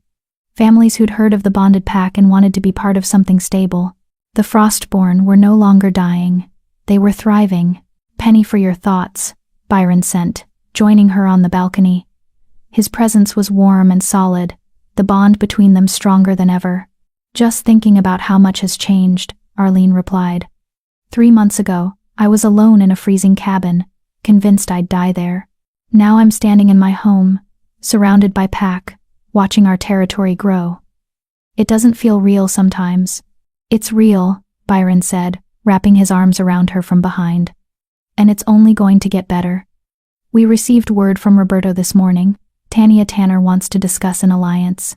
3 other packs have sent inquiries about trade agreements. The North is finally starting to remember what it means to have a true Omega bond in their midst. Is that good or bad? Good, mostly. Though it means more politics, more negotiations, more summits to attend. Arlene groaned, and Byron's laughter rumbled through the bond. Don't worry. We'll handle the boring parts. You just have to show up, be yourself, and remind everyone why challenging the Frostborn would be a terrible idea. No pressure. None at all, Byron said, his tone suggesting exactly the opposite. The other 4 Frostborn joined them on the balcony, drawn by the conversation through the bond. This was what they did now, gathered together in comfortable silence, sharing thoughts and feelings and the simple joy of being pack. Katie says we need to expand the main hall, Jake announced. Too many new residents. We're going to need more sleeping quarters, a larger dining area, maybe a proper training facility. Already designed, Floyd said, pulling out a rolled parchment. Been working on it for weeks. Figured we'd need the space eventually. Look at you, planning ahead, Dawn teased. What happened to we'll deal with problems when they arise? I'm learning, Floyd grumbled. Arlene's been teaching me about patience. It's annoying. Arlene laughed, the sound carrying across the territory. It was a sound she made often now, real laughter, not the bitter mockery of her exile days. Joy came easily when you were surrounded by wolves who would die for you, who celebrated your strengths instead of punishing them. I have something to tell you all. Arlene sent through the bond, her mental voice suddenly serious. 5 pairs of ice blue eyes turned to her immediately, concern flooding the connection. What's wrong? Byron asked aloud. Nothing's wrong, Arlene said, and she was smiling. It's just. I've been feeling something through the bond for the past week. Something new, and I finally figured out what it is. What? Jake asked, moving closer. The bond is deepening, evolving. I think. She paused, making sure she had the words right. I think it's becoming permanent in a way it wasn't before. Like those first 3 months were a trial period. And now that we've proven we work together, the magic is settling in for good. The 5 alphas exchanged glances, something passing between them that Arlene couldn't quite read. We felt it too, Marvin said quietly. We just weren't sure if you had. It's called the true binding. It happens when an Omega bond proves itself strong enough, tested enough, to become unbreakable. Not even death can sever it completely after a true binding. Not even death? Arlene repeated. The magic binds souls, not just bodies, Dawn explained. If the bond reaches true binding and one of us dies, the connection remains. Weaker, but present. Like an echo. It means we'll always be able to find each other, even across the veil between life and death. That's intense. It is, Byron agreed. Which is why we wanted to make sure you were ready. True binding can't be undone. Once it completes, you're Frostborn forever, not just in pack affiliation, but in your very essence. Your soul becomes intertwined with ours. Are you asking for my permission? Arlene asked. Or is this happening whether I want it or not? Both, Jake said. The magic is already moving toward true binding. But you can stop it if you choose. Fight it, refuse it, and the bond will remain at its current strength but never deepen further. You have a choice, Arlene. You've always had a choice. Arlene looked at each of them. Byron with his fierce protectiveness. Jake with his gentle wisdom. Floyd with his scarred strength. Marvin with his steady patience. Dawn with his sharp insight. These 5 alphas who'd searched 50 years to find her. Who'd faced blood rage and politics, and the prejudices of the entire North just to keep her safe. The choice wasn't difficult at all. Let it happen, Arlene said. I'm ready. I want the true binding. I want to be Frostborn forever. The relief and joy that flooded through the bond was overwhelming. All 5 alphas pulled her into an embrace, and Arlene felt the magic surge, felt those silver threads that connected them begin to glow brighter, stronger, more permanent. It didn't hurt. It felt like coming home after a long journey, like finding the missing piece of a puzzle you'd been trying to solve your entire life. Welcome home, Omega, the 5 alphas sent as one. Welcome to forever. And as the sun set over Frostborn territory, as the true binding completed and sealed 6 souls together in an unbreakable connection, Arlene Terry, once the rejected Omega of Shadowpine, now the heart of the Frostborn, smiled. She'd survived starvation, exile, and a father who'd tried to break her. She'd bonded with 5 legendary alphas, proven herself before the northern packs, and changed the political landscape of an entire region. But more than any of that, she'd learned the most important lesson of all. Strength wasn't about dominance or cruelty or power over others. Real strength was about connection, about choosing compassion, even when the world gave you every reason to be cruel, about building something beautiful out of broken pieces. And she was the strongest wolf she knew, not despite being an Omega, but because of it. Epilogue. 2 years later, the Northern Territories summit had changed. Where once it had been a gathering of suspicious packs barely tolerating each other's presence, it had become something closer to a true alliance. The Frostborn bonded pack had sparked a revolution. Packs across the north were seeking out their own Omegas, trying to understand the ancient magic, working to build connections rather than just hierarchies. It would take generations to undo centuries of damage. But they'd made a start. Arlene walked through the stone circle, now greeted with bows and respectful acknowledgments from every alpha present. The Omega who'd been declared worthless was now one of the most respected figures in northern politics. Arlene Terry, a familiar voice called out, and Arlene turned to see Eleanor approaching. Her sister looked different, leaner, harder, with scars that spoke of recent battles. She'd joined the Riverbend pack after Shadowpine dissolved, and from what Arlene heard, she'd been working to prove herself through service rather than dominance. Eleanor, Arlene greeted her. You look well. I look like I've been sleeping in the mud and eating scraps, Eleanor corrected with a wry smile. But I suppose that's better than I deserve. How are you? How's the pack? Thriving, Arlene said honestly. We've expanded our territory, established trade routes with 6 other packs, and we're considering opening a training facility for newly discovered Omegas. Turns out there are more true Omegas out there than anyone realized. They were just too scared or suppressed to show their power. That's incredible, Eleanor said, and there was genuine admiration in her voice. You're changing the world, little sister. Making it better than it was. Trying to, Arlene said. What about you? I heard you turned down an alpha position in Riverbend. I did, Eleanor confirmed. Tanya offered to make me her second, but I refused. I don't trust myself with power yet. Maybe someday when I've proven I can use strength without cruelty. But not now. Now I'm just learning. Trying to be better. Arlene studied her sister and saw something she'd never expected to see.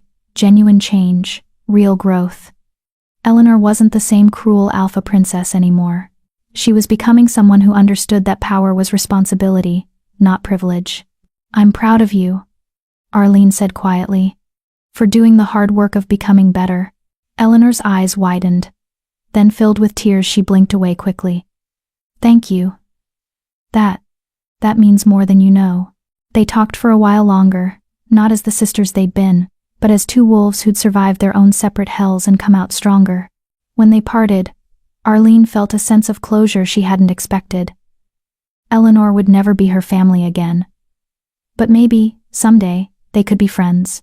The Frostborn gathered around their Omega as the summit continued, 5 deadly predators who'd found their purpose in protecting and supporting the wolf who'd saved them.